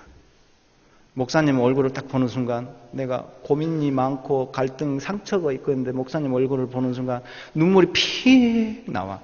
목사님이 힘든 일 있으세요, 집사님. 기도 한번 해줄 때 마음이 녹아내려요. 그 목사님 얼굴 한번 보는 순간 그 고민이 반 이상은 날아가고 해결되는 것 같고, 이런 교회가 좋은 교회죠. 우리 장로님 얼굴 봤을 때 천사를 보는 것 마냥, 하나님을 얼굴을 보는 것 마냥 그렇게 느껴지는 교회, 그런 교회가 좋은 교회죠. 뭐 부자가 얼마나 많이 있고 또 잘 나가는 기업을 얼마나 굴리고 사회적 포지션이 뭐 굉장히 명망 있는 분들이 교회에 얼마나 많이 있고, 이건 중요하잖아요. 교회가 좋고 나쁘고는 그런 것이 결정하는 것이 아니죠. 근데 참 불행한 교회는, 교회 가면 그 집사님 또 봐. 내가 또 가야 되나. 교회가 좀 부담이 되는 거죠. 그 사람 때문에. 샬롬이 없습니다. 와가지고 화장실도 못 가. 화장실 가서 맞닥뜨리면 어떡하지? 막 그런 교회. 참 그런 불행하잖아요. 샬롬이 없는 교회잖아요. 그런 교회는. 여러분 교회는 전자의 앞에서 제가 설명한 그런 교회인 줄로 믿습니다. 아멘. 확신하고 있습니다. 좋은 목사님 아래서 좋은 가르침을 지금 받으면서 여러분 신앙생활을 하고 있으니까요. 이렇게 건강하게 균형 잡힌 가르침을 받으면서 신앙생활하는 교회가 정말 드물어요. 한국에서. 정말 여러분 복 받았습니다.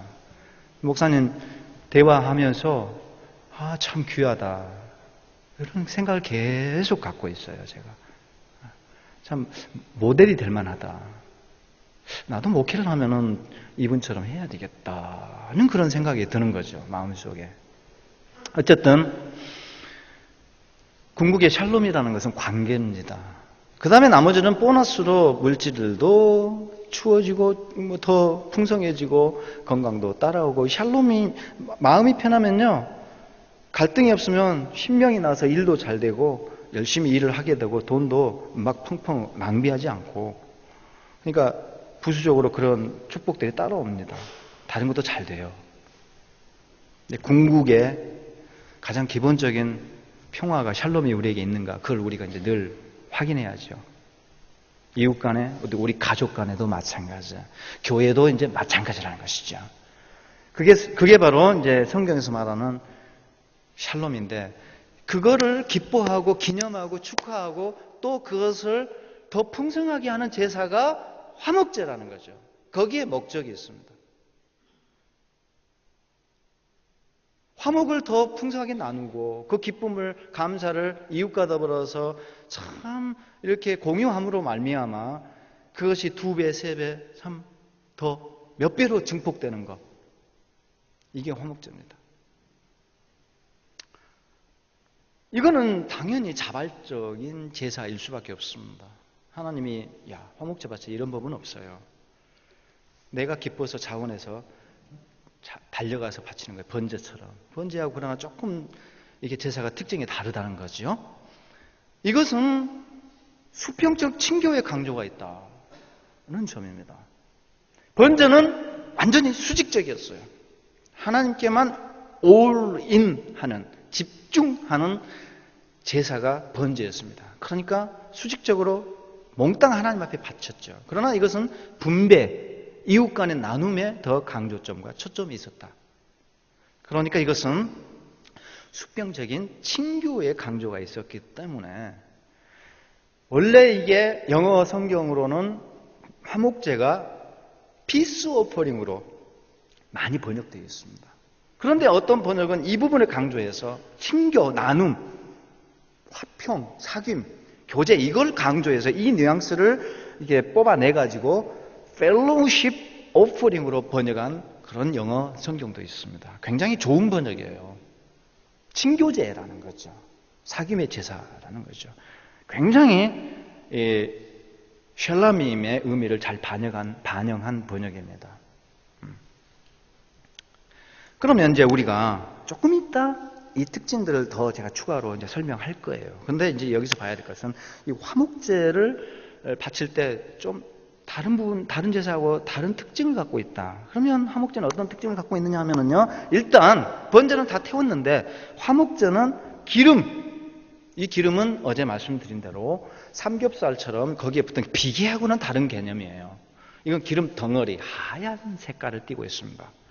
내장에 엉겨 붙은 거예요. 내장에 이렇게 내장을 덮고 있고 또 거기에 배 부위에 덮이고 그 다음에 내장과 엉겨 붙어 있는 거 그걸 칼질해가지고 다 떼놔야 돼요. 그러면 덩어리로 나와요. 그것이. 그거 덩어리째 떼서 나한테 바쳐라. 이렇게 하나님께서 요구하시는 겁니다. 그 다음에 거기에 부수적으로 콩팥 두 쪽이 붙어 나와요. 그거 콩팥 바쳐라. 콩팥 두 쪽 또 바치라고 하나님께서 말씀하셨고, 그 다음에 거기에 간 꺼풀이라고 돼 있죠. 오늘 본문 읽었잖아요. 그렇죠? 4절 보시면 3절부터 보시면 뒷부분에 곧 내장에 덮인 기름과 내장에 붙은 모든 기름, 그러니까 내장의 기름덩어리를 말하고 있습니다. 이거는 내장의 기름덩어리. 성경 보십시오. 4절 보세요. 4절. 이렇게 돼 있잖아요. 그 다음에 3절 보시면 뒷부분에 그 기름덩어리 바치라는 것이 나왔고, 그 다음에 4절 보시면 두 콩팥 이렇게 나왔잖아. 두 콩팥하고 그 위에 기름, 그러니까 기름덩어리죠. 그 다음에 나온 게 간에 덮인 꺼풀이라고 했어요. 간 꺼풀이라고 돼 있잖아요. 그러니까 지금 간 꺼풀이라니까 간 위에 있는 조그만 막처럼 생긴 거, 그걸 바치라는 것처럼 번역이 돼 있어요. 많은 영어 성경도 그래요. 그런데 이게 무슨 의미가 있겠어요? 간 위에 그 껍데기 얇은 거, 막이거든. 횡격막. 그 부분이거든. 그거 벗겨내, 그 의미가 없어요. 그러니까 학자들이 이건 간꺼풀이 아니다. 다시 연구를 했어요. 랍비들 문헌을 다 뒤져봤어요. 뒤져보니까 그 간 토막을 말해. 간 토막을. 그 간의 가운데 토막이에요. 좀 이따 제가 보여드릴 거예요. 가운데 토막이에요, 그게. 간 꺼풀은 아니다. 껍데기는 아니다. 간 한 토막. 그것도 가운데 토막을 미상엽이라는 부분입니다. 간 중에서 미상엽 부분. 그 가운데 부분이에요. 그걸 딱 잘라내서 바치라고 했는데, 왜 콩팥 바치고 간을 바치라고 했는가? 그 이유가 있을 거 아니에요. 그 이유도 이제 조금 이따 생각해 보도록 하는데, 아무튼 그거 바치고, 그 다음에 이 양의 국한에서, 양의 국한이에요. 소하고 염소는 아니에요. 양의 국한에서는 너 기름진 꼬리, 그 꼬리가 양은 두툼해. 이렇게 두꺼워요. 큼지막해요. 그거 싹둑 잘라가지고, 그 기름덩어리거든요. 그 자체가 또. 그 자체가 완전히 그 자체 통으로 기름입니다. 성분이 약 99%가 기름으로 돼 있어요. 그러니까 기름이죠. 기름 바치라는 요구입니다. 그 양은 그 꼬리 잘라가지고 바쳐라 이렇게 요구를 하셨고, 소하고 염소에는 그 요구가 없습니다. 왜? 소는 소꼬리가 기름이 아닙니다. 그거는 고기예요. 소꼬리탕 아시잖아요. 그거는 살코기입니다. 기름덩어리가 아니고. 고급 요리잖아요. 외국에서도 소꼬리는 먹어요. 소 족발은 안 먹어요. 소뼈 다 버려요. 그 비싼 거. 그 허벅지에 나오는 거 엄청 큰 대퇴부, 우골. 비싸잖아요. 이 사람들 그냥 내다 버립니다. 우리가 야 그냥 그거 주라 해가지고 그거 팍 구워서 먹고 힘내고 사역 열심히 하고 또 공부하시면 공부 열심히 하고, 참 그런 혜택은 좀 있더라고. 그런 혜택은 좀 있어. 요즘은 얍삽해져가지고 이 사람들이 그걸 이제 팔아. 이 사람들이, 한국 사람들은 이거 좋아하네? 그때 팔아. 내다 버려도 되는데. 야, 좀 주라 해가지고 자르는 값은 줘야지. 기계톱으로 뼈를 쫙 잘라주고 야 자른 값은 줘. 이렇게 이제 돈을 좀 받아가긴 합니다. 그래도 거의 그냥 공짜로 가져오다시피 해요. 그 비싼 거를. 그런데 꼬리는 이 사람들이 안 버리고 그렇게 좋아해. 소는 아주 고급 요리, 그 고기가 맛있거든요. 그러니까 소꼬리는 기름이 아닙니다. 고기 덩어리고. 염소는 왜 꼬리 받쳐라, 잘라서 받쳐라, 염소 꼬리 요구하지 않는가? 쪼만하거든. 이거는 꼬리가 아니고, 꼬리가 꼴랑질하게. 꼴랑질. 이건 뭐 의미가 없죠. 그렇게 요구하지 않았고, 양은 두툼해요. 엄청 커요. 좀 이따 제가 그림 보여드릴게요. 이렇게 해서 양의 국한에서는 기름진 꼬리를 바쳐라 라고 하고, 그것만 하나님께 바쳤어요. 나머지는 대부분의 살코기는 남잖아요. 몸통. 그 부위만 제단에 바치고, 하나님께서 됐다. 나는 이거면 됐으니까 이제 나머지 너희들 다 나눠 먹어라 하고 가져가라고 그랬습니다. 그러면은 제사자가 그걸 가지고 와서 하나님이 딱 이렇게 정해줬어요. 다 가져와서 먹는데 이 가슴하고 오른쪽 뒷다리는 잘라서 제사장들에게 줘라. 그렇게 말씀하셨습니다. 그러면 그걸 도려내가지고 제사장님들 몫으로 줘요. 그러면 혼자 먹는 게 아니라 제사장님들이 그거를 같이 이렇게 구워서 먹어요. 맛있게. 나머지는 이제 대부분 이제 몸통이죠. 주요 몸통 부분을 다 가져갑니다. 가져가서 사이즈가 작은 양이나 염소는 가족과 친족을 불러요. 그래서 이렇게 상 차려놓고 이제 불고기 파티 하는 거예요. 고기 이제 이렇게 구워가지고 잔치를 벌이는 것입니다. 그리고 사이즈가 큰 소면은요 마을 사람 다 불러도 돼요. 배 터지게 먹고도 남아요. 그 정도면. 그 마을 잔치가 벌어지는 거예요. 그때는 다 불러가지고 그냥 쫙 상 차려놓고 그냥 불고기 파티 하는 거예요. 이게 이제 화목제입니다. 나눠 먹는 제사였다는 것이죠. 요게 기름덩어리 보이시죠? 하얘요. 요거는 이제 간이에요. 간. 좀 빨그스름하죠. 간은 원래 빨그스름하잖아요. 이런 거는 이제 기름덩어리가 이렇게 내장에서 도려내서 나온 것들입니다. 요게 지금 기름덩어리를 도려낸 거예요. 지금 도려내니까 뭐 안에 뭐가 있죠? 검은색으로 뭔가 하나가 들어가 있잖아. 이게 기름덩어리를 도려내면 이게 자동으로 딸려 나와. 그게 뭔가 하면은 이 콩팥이에요. 그러니까 하나님이 콩팥도 그냥 바쳐라라고 하는 이유가 다른 학자들은 이런저런 이유를 막 찾아요. 콩팥을 바치라는 이유에 대해서. 근데 제가 볼 땐 너무 단순한 이유 같아. 이게 도려내면 이게 같이 이렇게 도려져서 통으로 나오니까 야 그거 일일이 벗겨내지 말고 그냥 같이 바쳐. 거기 있는 콩팥 두 쪽도 그냥 기름덩어리 취급해라. 라고 저는 그렇게 일을 해요. 왜 그러냐면 그 가능성이 있냐면은 다른 성경 부위를 보면은 이런 내장에 엉겨붙은 기름하고 두 콩팥과 간 일부를 통으로 뭐라고 싸잡아서 뭐라고 지칭하냐면 항상 그 기름은 그냥 싸잡아서 통으로 그걸 그냥 기름이라고 그냥 단순하게 표현을 하거든요. 그러니까 이걸 전체를 기름으로 표현을 하기 때문에 제가 볼 때는 콩팥도 그냥 기름 취급되었지 않는가라는 그런 생각을 해보는 거죠. 저의 개인적인 해석입니다. 근데 다른 학자들은 여기에 의미를 부여해요. 콩팥이 인간의 감정이 집약된 기관이라는 거지. 그러니까 자아가 거기 들어가 있어. 네 자아를 바쳐라. 이게 이스라엘 사람들, 히브리 사람들도 인간의 감정을 5장 6부로 표현한 건 맞아요. 창자가 끊어지는 이슬기에 빠진 인간아 간땡이가 부었다. 우리가 쓰는데 그 사람들도 비슷하게 써요. 시편 보면은 이 내장을 이용해서 자기 감정을 막 쏟아내거든. 그러니까 감정의 좌소, 감정이 거기에 응축되어 있는 기관이라는 개념은 맞긴 맞아요. 그게 맞긴 맞아. 그렇죠? 우리랑 좀 신일체 사상, 몸과 마음이 따로따로가 아니고 통합되어 있다라는 그런 사상이 히브리 사람들에게도 있다는 것이죠. 그 말은 맞는데 왜 유독 콩팥만 그러나는 거죠. 그런 기관이라 하면은 심장이 가장 그래. 그럼 왜 심장 바치라는 요구는 하지 않았냐는 거죠. 쓸개도 마찬가지고 다른 기관도 마찬가지입니다. 유독 콩팥만 특별할 필요는 없어요.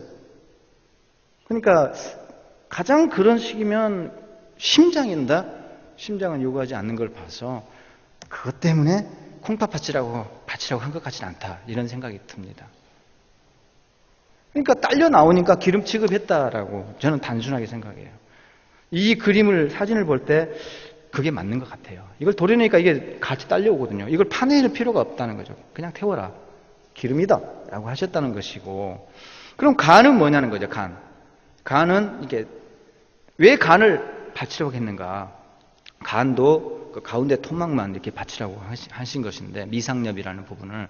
이 부분에 대해서도 똑같은 이야기를 해요. 그 간도 감정에 좌소, 감정이 거기에 응축되어 있는 거. 네 자아가 거기에 들어가 있다는 거죠. 네 감정이 거기에 지금 결집되어 있기 때문에 너 자신을 상징한다. 그거 바칠 때 네가 받쳐주는 의미가 있다. 간에도 똑같은 해석을 넣는 사람들이 있어요. 그런 사람이 있는가 하면 어떤 사람들은 더 그럴싸한 답변을 합니다. 간점술이라는 게 있습니다. 간점술. 그때 고대 이스라엘의 이웃나라들의 널리 보편적으로 퍼져 있는 가장 보편적인 점술이 간점이었어요. 다른 점도 많아요. 물점, 그 다음에 화살점, 뭐 등등 이상한 점들 많습니다. 성경에도 그런 점들이 나와요. 나옵니다. 여러 가지 다양한 점들이 나와요. 징조를 살펴보게 이방 왕들이 이런저런 방법을 쓰는데 그 전부 점술이거든요. 다양한 점술이 있는데 그 중에서 가장 보편적인 게 성경에 나와요. 간 집어내봐라 이렇게 나와. 간을 살펴봤다고 나와. 이방 왕들이. 그게 나와요. 성경에도 구약성경에 나옵니다. 간점이 이렇게 보편화되어 있었어요. 그건 뭐냐면은 중요한 일을 앞두고 이 왕실에서도 이 민간에서 뿐만 아니에요. 왕실에서도 아주 국사의 중요한 정책을 앞두고 결정을 앞두고는 제사장을 불러요. 야, 짐승 가지고 와라. 염소 가지고 와. 양 가지고 와. 이렇게 특히 염소였어요. 염소 가지고 와. 해서 야, 끄집어내봐. 간 끄집어내봐. 그럼 간을 끄집어내가지고 제사장이 그 끄집어낸 거를 이 간 점술사가 그 옆에서 그거를 판독을 하는 거예요. 다 간 표면이 모양이 어떻고 색깔이 어떻고 그 다음에 선이 어떻고 이게 그 간 점을 보는 방법이 다 있습니다. 그걸 보고 그 징조, 신탁이죠. 자신들의 신이 지금 그 간을 통해서 말하고 있는 것을 그 간점술사가 그대로 왕에게 이야기해 줍니다.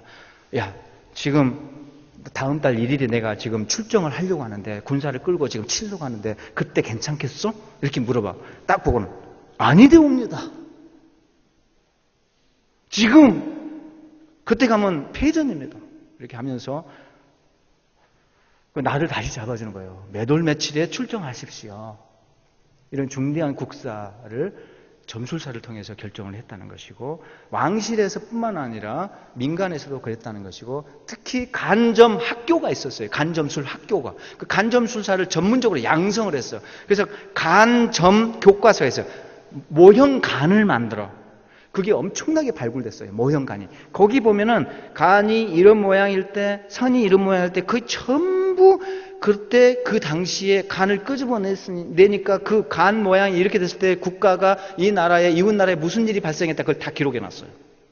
그러니까 이런 징조가 있으면은 무슨 일이 발생했다. 이걸 통계로 만들어 놨어요. 그걸 가지고 교과서 삼아서 간점 수사를 양성하는 거예요. 그 정도로 간점술이 보편화되어 있었습니다. 근데 분명히 그 배경을 두고 하나님께서 너네 간 끄집어내 가지고 그런 짓 하지 마라. 태워. 라고 했다는 것이죠. 너희들은 그러지 말고 그거 태워버려라. 간점술을 막기 위한 하나님의 조치였다라고 해석을 하는 사람이 있어요. 나름대로 일리가 있는데 근데 문제는 그 간의 한 토막만 잘라내서 바쳤기 때문에 그 해석이 조금은 설득력이 떨어집니다. 그래서 제가 생각하고 또 다른 학자들이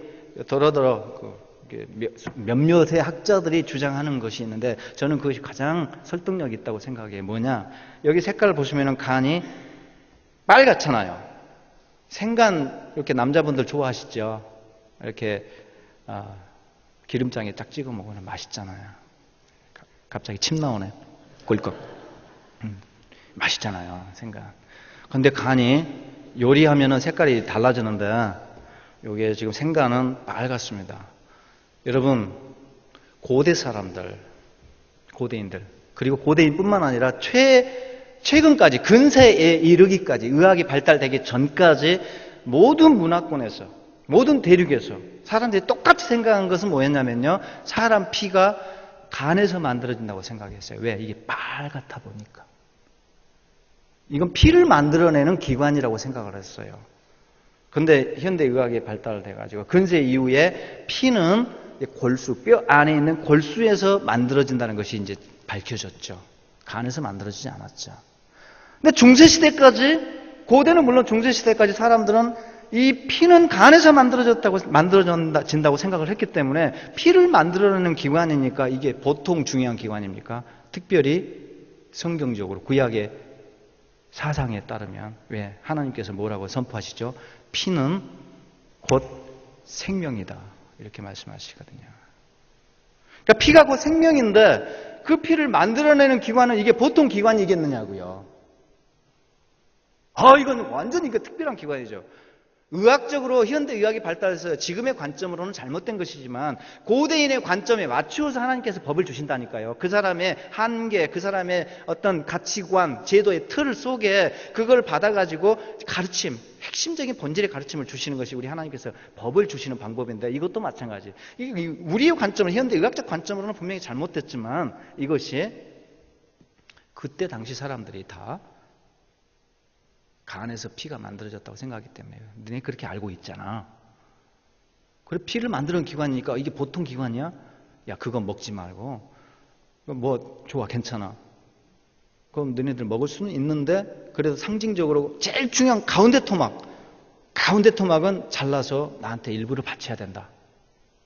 이렇게 가운데 한 토막을 요구를 했습니다. 미상엽이라는 부분을 그걸 툭 잘라가지고 바치면, 상징적으로 바치면 돼요. 하나님 앞에. 저는 이 해석이 가장 그럴듯하고 생각을 합니다. 가장 바람직해요. 제가 볼 때는. 설득력이 있습니다. 어쨌든 이렇게 간을 요구하고 또 콩팥을 요구하는데 나름대로 이유가 있다는 것이죠. 그럼 기름은 왜 요구했는가? 기름 덩어리 왜 하나님께서 요구했는가? 그건 이제 마지막으로 생각해 볼 필요가 있죠. 그것도 몇 가지 견해가 있습니다. 어떤 사람들은 제일 맛있는 부위를 마땅히 하나님께 바쳐야 되니까 그 기름이 최고의 요리 부위였다. 최상의 고기 부위였다. 그러니까 기름이 요리로서는 구이용 요리로서는 최고급이었다라고 제일 맛있는 부위였다고 주장을 해요. 제일 맛있으니까 하나님께 바치라고 했다는 것이죠. 잘못된 거예요. 왜냐? 저거는 식용 불가합니다. 못 먹는 부위예요. 먹지 않아요. 삼겹살 비계하고 달라요, 저거는.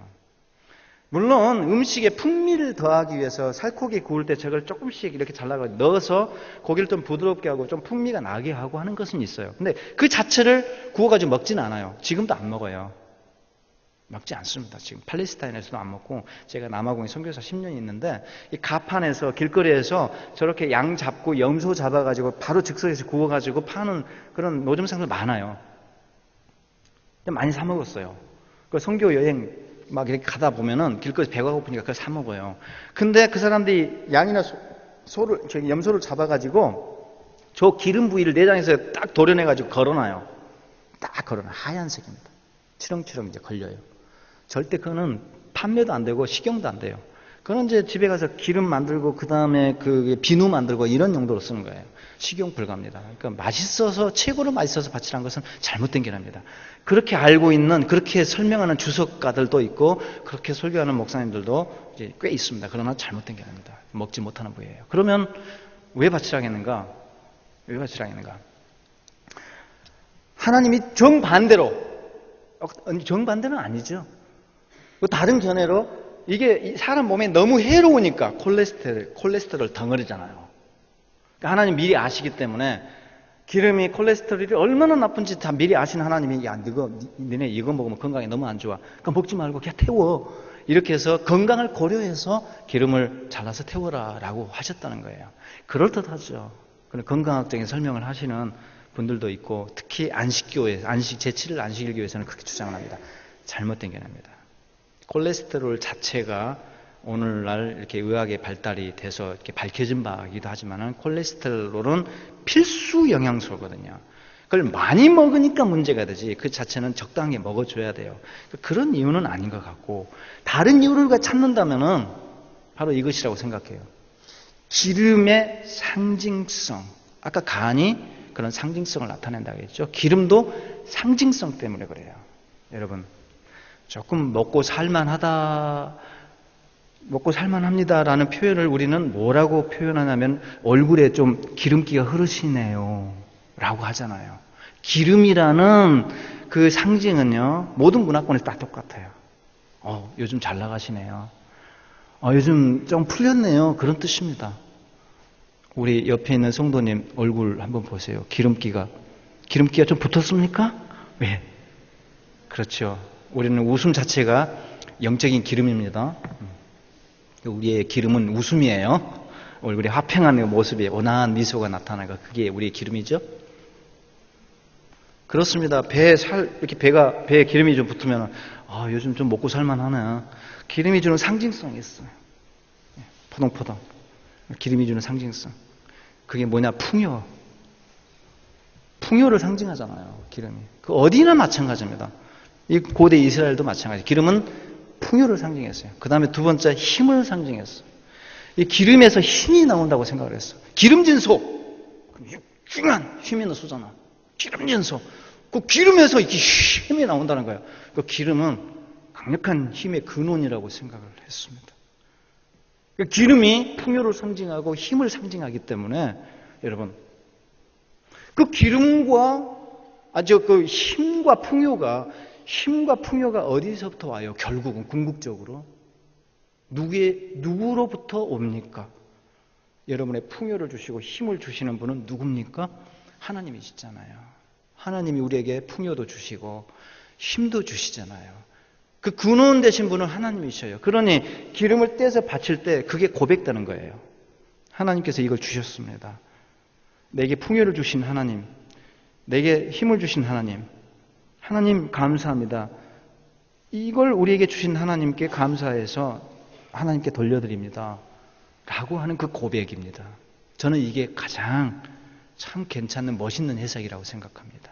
기름이 갖고 있는 상징성, 그리고 그 상징하는 풍요와 힘이 하나님께로부터 왔다는 것을 이렇게 신앙 고백적으로 감사를 표하면서 바치는 것. 하나님께서 그걸 교훈하기 위해서 기름은 내게 바쳐라. 그래서 기름을 바칠 때마다 나의 힘은 하나님께로부터 옵니다. 내가 가진 모든 것은 하나님께로부터 옵니다. 이게 기억나게 하는 거죠. 그런 의도가 분명히 저는 기름 바치라는 것에 있었다고 생각해요. 맛있어서 바치라는 것도 아니고, 또 이게 해로우니까 바치라는 것도 아니고, 그 풍요와 힘의 근원 되신 하나님께 그걸 돌려드리는 그런 의미가 있었다고 생각을 합니다. 예. 자, 보십시오. 이 기름진 꼴이 요 정도가 지금 그 팔레스타인에 있는 보통의 이게 양꼬리 크기예요. 근데 요 그림 보시면은 이게 실제로 있는 양입니다. 이 정도예요. 여러분, 이 정도 되면은 이 양이 생고생을 다해. 이거 끌고 다니기도 힘들어. 얼마나 힘듭니까? 불편해. 거기다가 힘만 들 뿐만 아니라 끌고 다니면서 다 긁혀. 막 상처가 다 나. 얼마나 그 고통스러워요. 그렇잖아요. 이게 이제 이런 양들이 왜 생기냐면은 이런 양들이 있어요. 분명히 있습니다. 왜 그러냐면은 팔레스타인의 기후가 6개월 동안은 건기고 6개월 동안은 우기예요. 그러니까 우기 때 풀이 잔뜩 자랄 때 막 먹어대요. 모든 양분을 꼬리에다가 축적을 해요, 이놈들이. 6개월 동안 풀이 조금밖에 안 자라거든. 그러니까 먹을 거 빈약하니까 이걸로 버티는 거예요. 이게 하나님의 섭리예요, 이거는. 생존 수단입니다. 둥퉁한 꼬리가. 그래서 꼬리가 특별하게 이렇게 굵어진 현상이, 이 특징이 팔레스타인 양들에게 보입니다. 이게 실제로 있는 이제 꼬리고, 보세요. 이게 실제로 사진이잖아요. 이런 꼬리를 가진 양들이 실제로 있다는 것이고, 최근에는 없습니다. 목축 기술이 발달돼서 꼬리를 자르거나 또 뭐 주사요법 쓰거나 아마 그런지 모르지만 최근에는 이런 것이 보이지 않는데, 얼마 전까지 근대까지만 해도 이런 것들이 지금 남아 있었다는 거죠. 고대 문헌에도 있습니다. 너무 이게 무거우니까 또 이게 상처가 나니까 이 고대 문헌을 살펴보니까 이런 기록까지 나오는 거예요. 팔레스타인에 갔더니 팔레스타인의 양은, 로마의 어떤 역사가가 그 기록을 해놨어. 팔레스타인 지역에 여행을 갔다 온 사람이 그 보고서에 그 보고서에다가 이렇게 기록을 해놓은 것이 있습니다. 뭐라고 기록을 해놓냐면 팔레스타인 양들의 세상에 이런 양들도 있더라. 이런 양들도 있더라. 수리를 달아줬어요. 그도 그럴 것이 무거울 뿐더러 상처가 나니까 저렇게 해주지 않으면 안 됩니다. 그럼 양이 이제 편하게 다니는 거죠.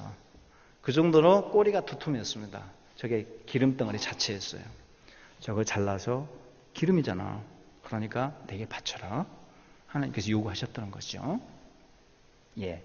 그러면 화목제가 이렇게 세 가지 종류가 있었다는 거죠. 레위기 7장에 나와요. 3장에는 나오잖아. 레위기 6장, 7장은 6장부터 다시 번제를 또 한 번 설명해요. 근데 앞에서 누락된 거, 설명하지 않은 것을 6장, 7장에서 다시 번제부터 차곡차곡 보충 설명을 하는 것이 6장, 7장의 제사법입니다. 한 번 더 그러니까 번제부터 돌려요. 그래서 그거를 보완합니다. 추가 설명을 줍니다.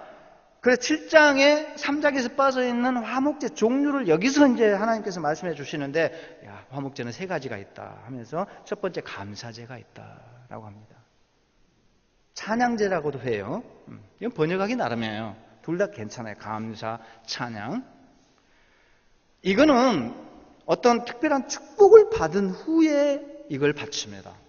예를 들어서 장거리 여행을 갔다 왔어요. 무사히 돌아왔어요. 고대에는 여행길 자체가 엄청나게 위험합니다. 그러니 무사히 돌아왔다는 것 자체가 이거는 말할 수 없이 큰 은혜고 축복이에요. 그러니 여행길에 우여곡절 끝에 죽을 뻔한 고비를 여러 번 넘기고 돌아왔다는 거죠. 얼마나 이 큰 간증거리입니까? 그러니 도착하자마자 성전에 달려가서 번제 먼저 바쳐요. 틀림없이 번제 먼저 하나님 앞에 감사 제물을 바치고 그 다음에 이렇게 능력에 따라서 아마 틀림없이 이런 사람은 소를 바쳐요. 소를 가지고 마을 사람 다 불러야 돼. 내가 지금 사지에서 돌아왔는데 내가 지금 풀어내고 싶은 간증거리가 얼마나 많은데 다 모여보시오. 다 모여보시오. 판을 크게 이제 벌리는 거죠. 이미 다 통보를 해요. 언제 모이시오 우리 집에. 그러면서 자기는 이제 먼저 번제물 들고 올라가서 그거 하나님 앞에 드리고 그 다음에 이웃들과 이 기쁨을 나누기 위해서 나눔의 잔치의 제사, 나눔의 제사니까 이걸 기쁨을 나누기 위해서 이 화목제를 준비해서 아까 말씀드린 이 하나님께 드려야 될 그 부위를 하나님께 바치고 나머지 대부분의 몸통을 들고 와서 잔치를 벌리는 거예요. 이거는 그냥 한번 실컷 배 터지게 고기 한번 먹어보자는 그런 행사가 아닙니다. 그는 평상시에 다 해요. 야, 오늘 날 잡았는데 제가 한번 쏠 테니까 와라. 그러니까 실컷 삼겹살 파티하고 삼겹살은 안 먹었지 이 사람들. 불고기 파티하는 거예요. 그런 건 평상시에 있을 수 있어요. 그러나 이 식탁은 완전히 의미가 다른 식탁이었다. 이거는 영적인 사귐, 예배로서의 식탁이었어요. 집에서 베풀지만 예배로서의 식탁이었어요. 그러니까 평상시에 불고기 파티하고는 완전히 달라요. 그래서 성전에 올라갔다 내려온 고기란 말이에요. 이거는 제단에 바쳐져 가지고 온 고기이기 때문에 이 고기 자체가 거룩한 제물, 거룩한 고기였어요. 이 화목제 고기 자체가 달랐어요. 그러니까 그걸 모든 사람이 나눠 먹는 거예요. 사랑하는 여러분 생각해 보세요. 그 잔치가 보통 잔치입니까? 예배로서의 잔치라니까요, 여러분. 그러니 그 자리에서 그냥 먹느라고 혈안이 돼가지고 그냥 막 이게 고기 뜯는 데만 전부 그냥 집중하고 그랬을까요? 고기 뜯는 데만. 그렇지 않아요. 그 자리는 잔치고 간증이고 감사가 있는 자리이기 때문에 고기가 주 목적이 아니에요. 고기를 먹으면서 기뻐하면서 그 이상의 목적이 있는데 그게 뭐냐?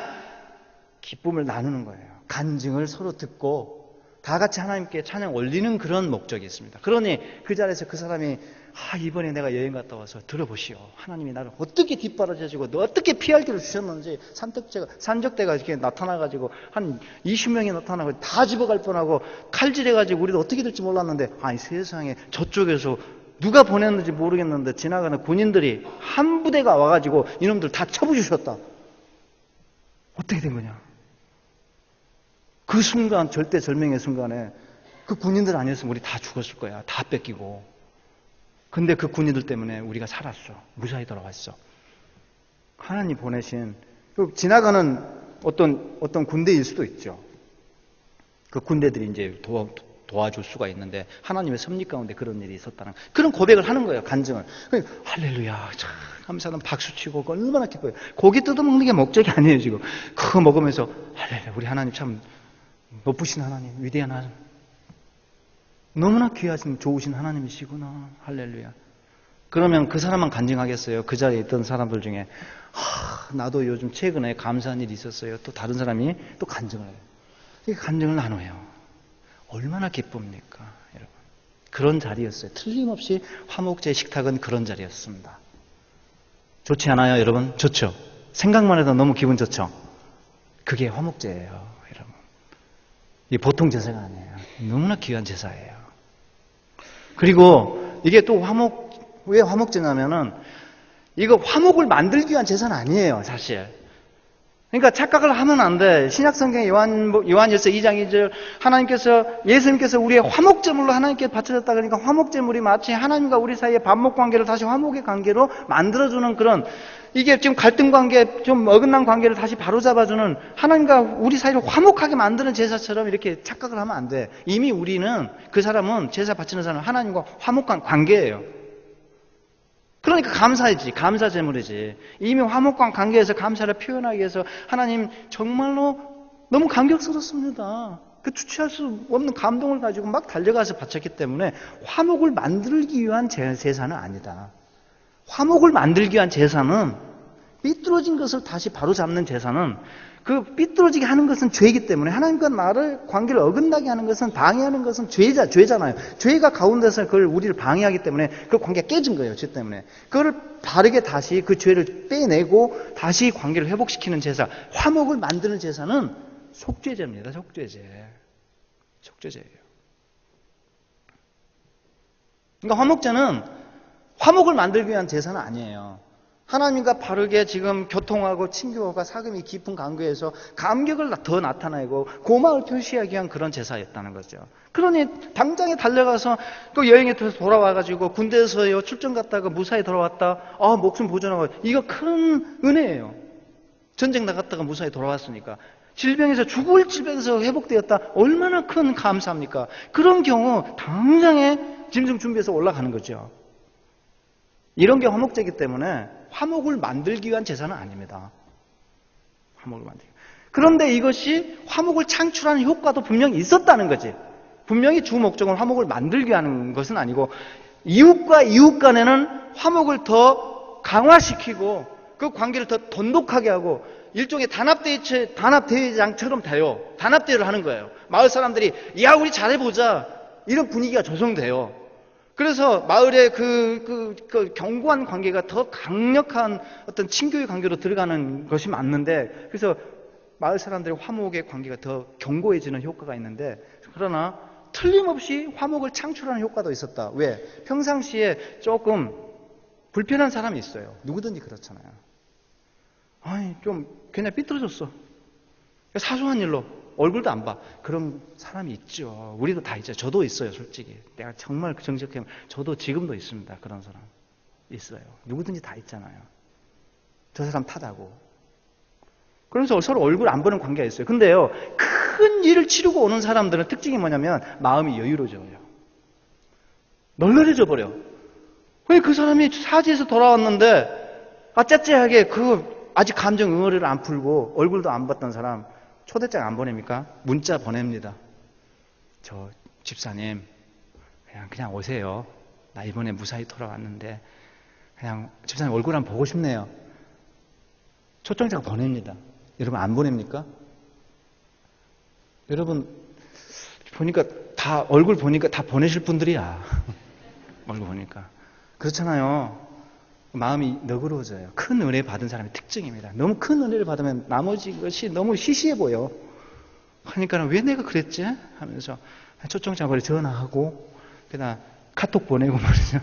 카톡 보내고 오세요. 우리 같이 그냥 한 자리 합시다. 그러면 초청 받은 사람은 마음의 빗장을 먼저 상대방이 열면 사람 심리가 그렇습니다.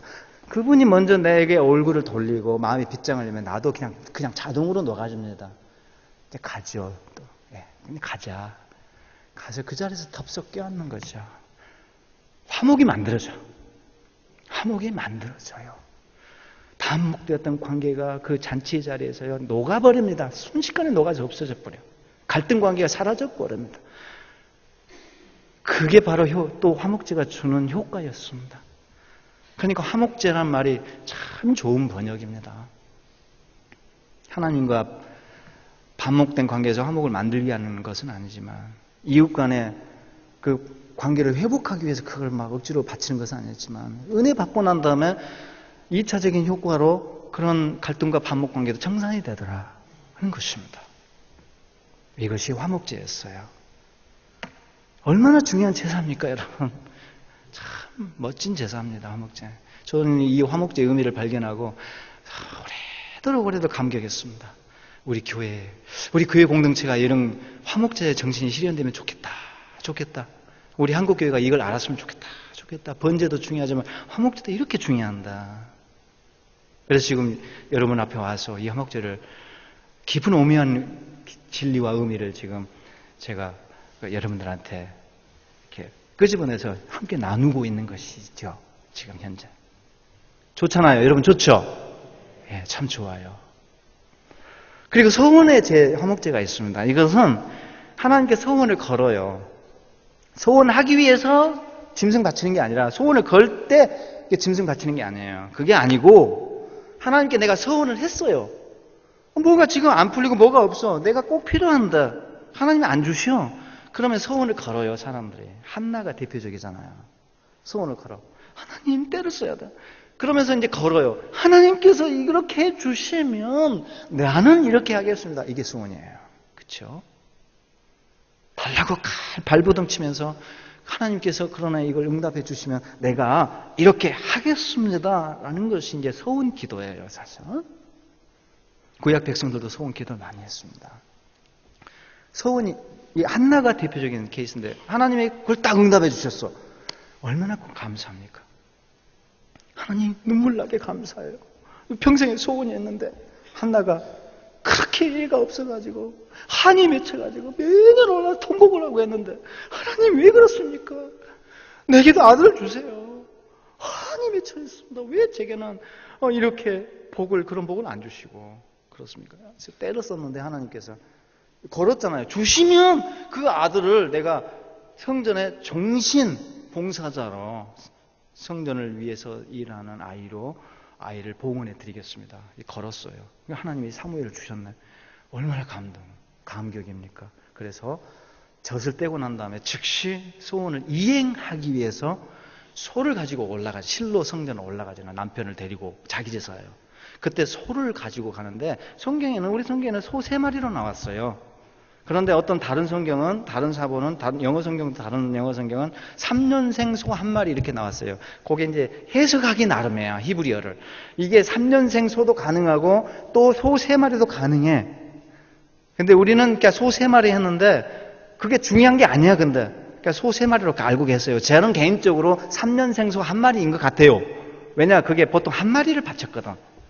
근데 왜 이게 중요하지 않냐면 엘가나의 재력이 3마리든 1마리든 아무것도 아니에요. 다 똑같아. 엄청 부자였거든. 그건 중요하지 않고 어쨌든 소를 들고 하나님 앞에 올라갔는데 그때 가지고 올라간 이 소가 화목제였습니다. 그 소원을 하나님께서 응답해. 내가 걸었던 소원이 이루어져서 내가 하나님께 걸었던 소원을, 약속을 이행하기 위해서 화목제를 바치는 경우가 있어서 감사하잖아요. 이것도 감격스러운 것이었습니다. 자, 감사제는요, 감사가 넘쳐. 너무 기쁨이 넘쳐. 그러면 당일치기로 고기를 싹 먹어야 됩니다.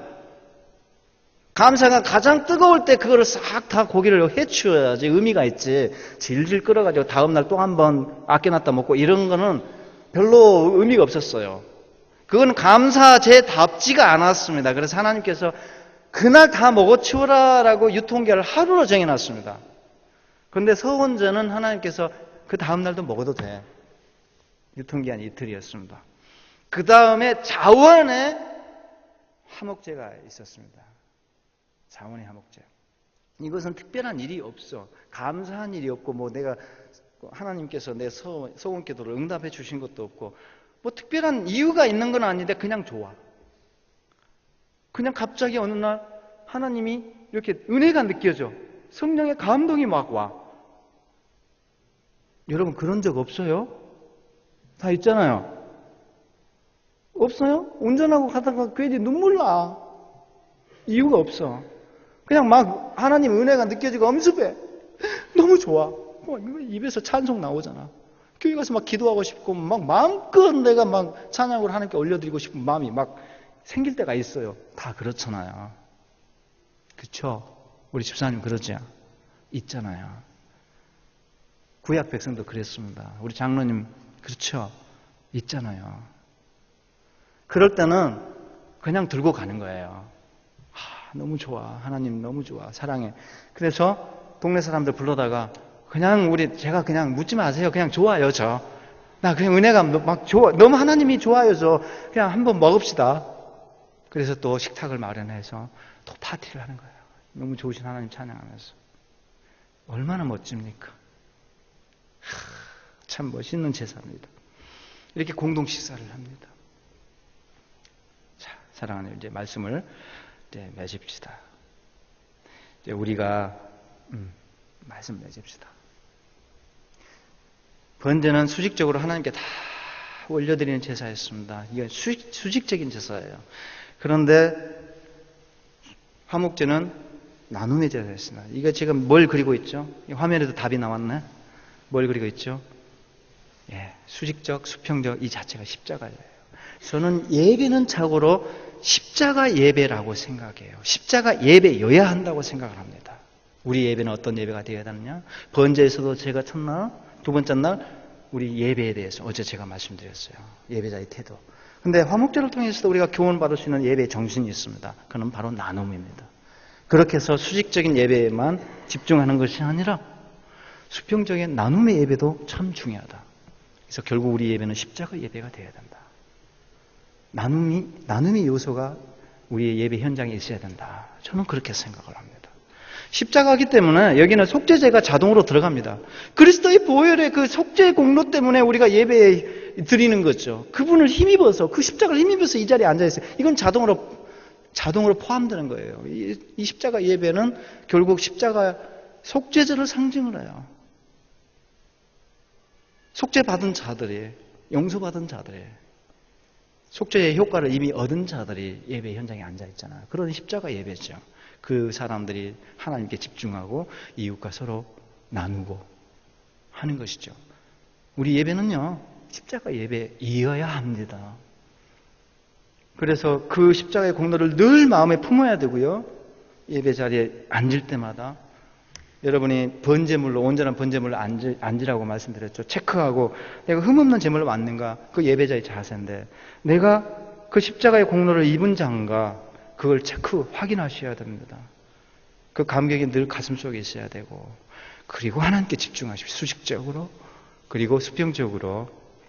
예배 시간이 짧지만 그런 부분이 요소가 있으면 좋겠다. 저는 엄격한 교회에서 자라가지고 예배 시간에 그렇게 하지 말라고 교육을 받았어. 박수 치지 마라. 여러분 그런 교육 안 받았어요? 저는 청년 시대까지 목사님한테 그렇게 교육을 받았습니다. 예배 시간에 박수 치면 안 돼. 박수 쳤어요. 보라! 그러면서 하시는 말씀이 목사님이 하나님께 돌려야 될 영광을 지금 사람한테 나누면 되겠냐. 그건 하나님의 영광을 가리는 거다. 이렇게 훈련을 받았습니다. 지금 아까 성가대 끝나니까 우리 막 박수 쳤잖아요. 그럼 우리 목사님 보시면 보라고 하시는 그런 장면입니다. 그런 장면이에요. 제가 나올 때 막 박수 쳤잖아요. 제가 박수 받았잖아요. 너무 감사했습니다. 그럼 우리 목사님 보시면 보라 하시는 그런 장면이에요. 근데 그게 나쁘다는 게 아니에요. 여러분. 제가 그걸 뭐 나쁘다고 정죄하는 게 아니에요. 그 목사님이 내게 가르쳐 준 거는 너무 소중해요. 그만큼 하나님께 집중하라는 거잖아요. 얼마나 귀해요. 그래서 그 목사님께 참 감사해요. 그만큼 집중하라는, 그만큼 하나님을 사랑하는 거예요. 그걸 뭐 이게 뭐 나쁘네, 뭐야 이상한 가르침을 줬네 이렇게 하면 안 되죠. 그분은 그분대로 너무 귀한 가르침을 내게 주었습니다. 감사하죠. 그러나 지내놓고 보니까 신학을 전공 공부해 보니까 그것만이 옳은 건 아니다라는 거죠. 화목제 요소가 우리 가운데 있어야 된다는 거죠. 함께 축하하고 기뻐하고 생일 되면은 생일자 일어서십시오. 축하하고 좀 어려운 병든 자가 있으면 우리 함께 기도합시다. 기도하고 누가 또 사업을 차렸대요. 그럼 막 격려하고 또 뭐 승진을 하셨다. 어디에 큰 시험에 합격을 하셨다. 할 때 그러면은 막 거기에 대해서 우리가 또 같이 기쁨으로 같이 박수 쳐주고 여러분 이런 모습들이 이런 화목제 식탁이 우리 가운데 있어야 된다는 거죠. 이건 너무나 자연스러운 것이고 이거는 교회에서 정말 절대로 필요한 그런 장면이고 이런 화목제 요소가 교회의 예배 현장에 반드시 있어야만 한다는 것이 오늘 화목제가 우리에게 가르쳐주는 교훈이라는 것입니다. 괜찮아요. 실컷 박수치고 올려주고 하십시오. 여러분 옆 사람에게 잠시 박수 5번만 쳐줍시다. 좋아요. 5번 이상 막 쳐버리나. 서로 이렇게 격려하고 위로하고 기뻐하고 이게 화목제의 현장입니다. 교회가 그런 교회가 되면 얼마나 좋습니까? 참 멋있잖아요. 아름답잖아요. 감동적이잖아요. 그렇죠? 우리가 박수 칠 때 우리 하나님도 같이 이렇게 박수 친다는 거죠. 버럭 하시는 분에서 이놈 시키들 지금 뭐 하는 거야 내 앞에서 이러면 하나님이 그냥 그래서 막 역정내시고 그런 속 좁은 우리 하나님 아니셔요. 같이 아버지 하나님으로서 자녀들이 같이 기뻐할 때 너무 좋다 나도. 이거 정말 경사났네. 같이 박수 주시죠. 우리 하나님도 그 현장에서 같이 기뻐하시고 같이 박수 주십니다. 이것이 화목제입니다. 이런 화목제의 나눔이 있는 교회 되시기를 주의 이름으로 축원드립니다. 예배 시간에는 짧아서 우리가 그런 시간을 많이 못 갖습니다. 그렇잖아요. 너무 겨우 축하하고 그냥 박수치고 하지만 그 제한되어 있기 때문에 우리가 충분히 못 나눠요. 예배 시간에. 수직적인 예배에 집중할 수밖에 없어요. 그러나 예배 마치고 다양한 프로그램을 통해서 교회에 많이 있잖아요. 화목제 프로그램이 교회에 많이 있어요. 구역의 모임, 잔치, 체육대회 이런저런 행사들 그렇게 충분히 보완해 나갈 수 있어요. 화목제 요소를. 예배 현장 밖에서도 화목제의 예배가 실현될 수가 있습니다. 그렇게 해서 정말 모두가 손잡고 멋있게 다 이제 전진해 나가고 함께 세워져 나가는 그런 정말 멋진 교회가 되기를 주의 이름으로 축원드립니다. 서로 아낌없이 나누는 교회가 되기를 주의 이름으로 축원드립니다. 우리의 나눔이 또 이웃에게도 흘러가는 우리끼리만 나눈 게 아니라 이웃에게까지 넘치도록 흘러가는 그런 교회가 되기를 주의 이름으로 축원드립니다.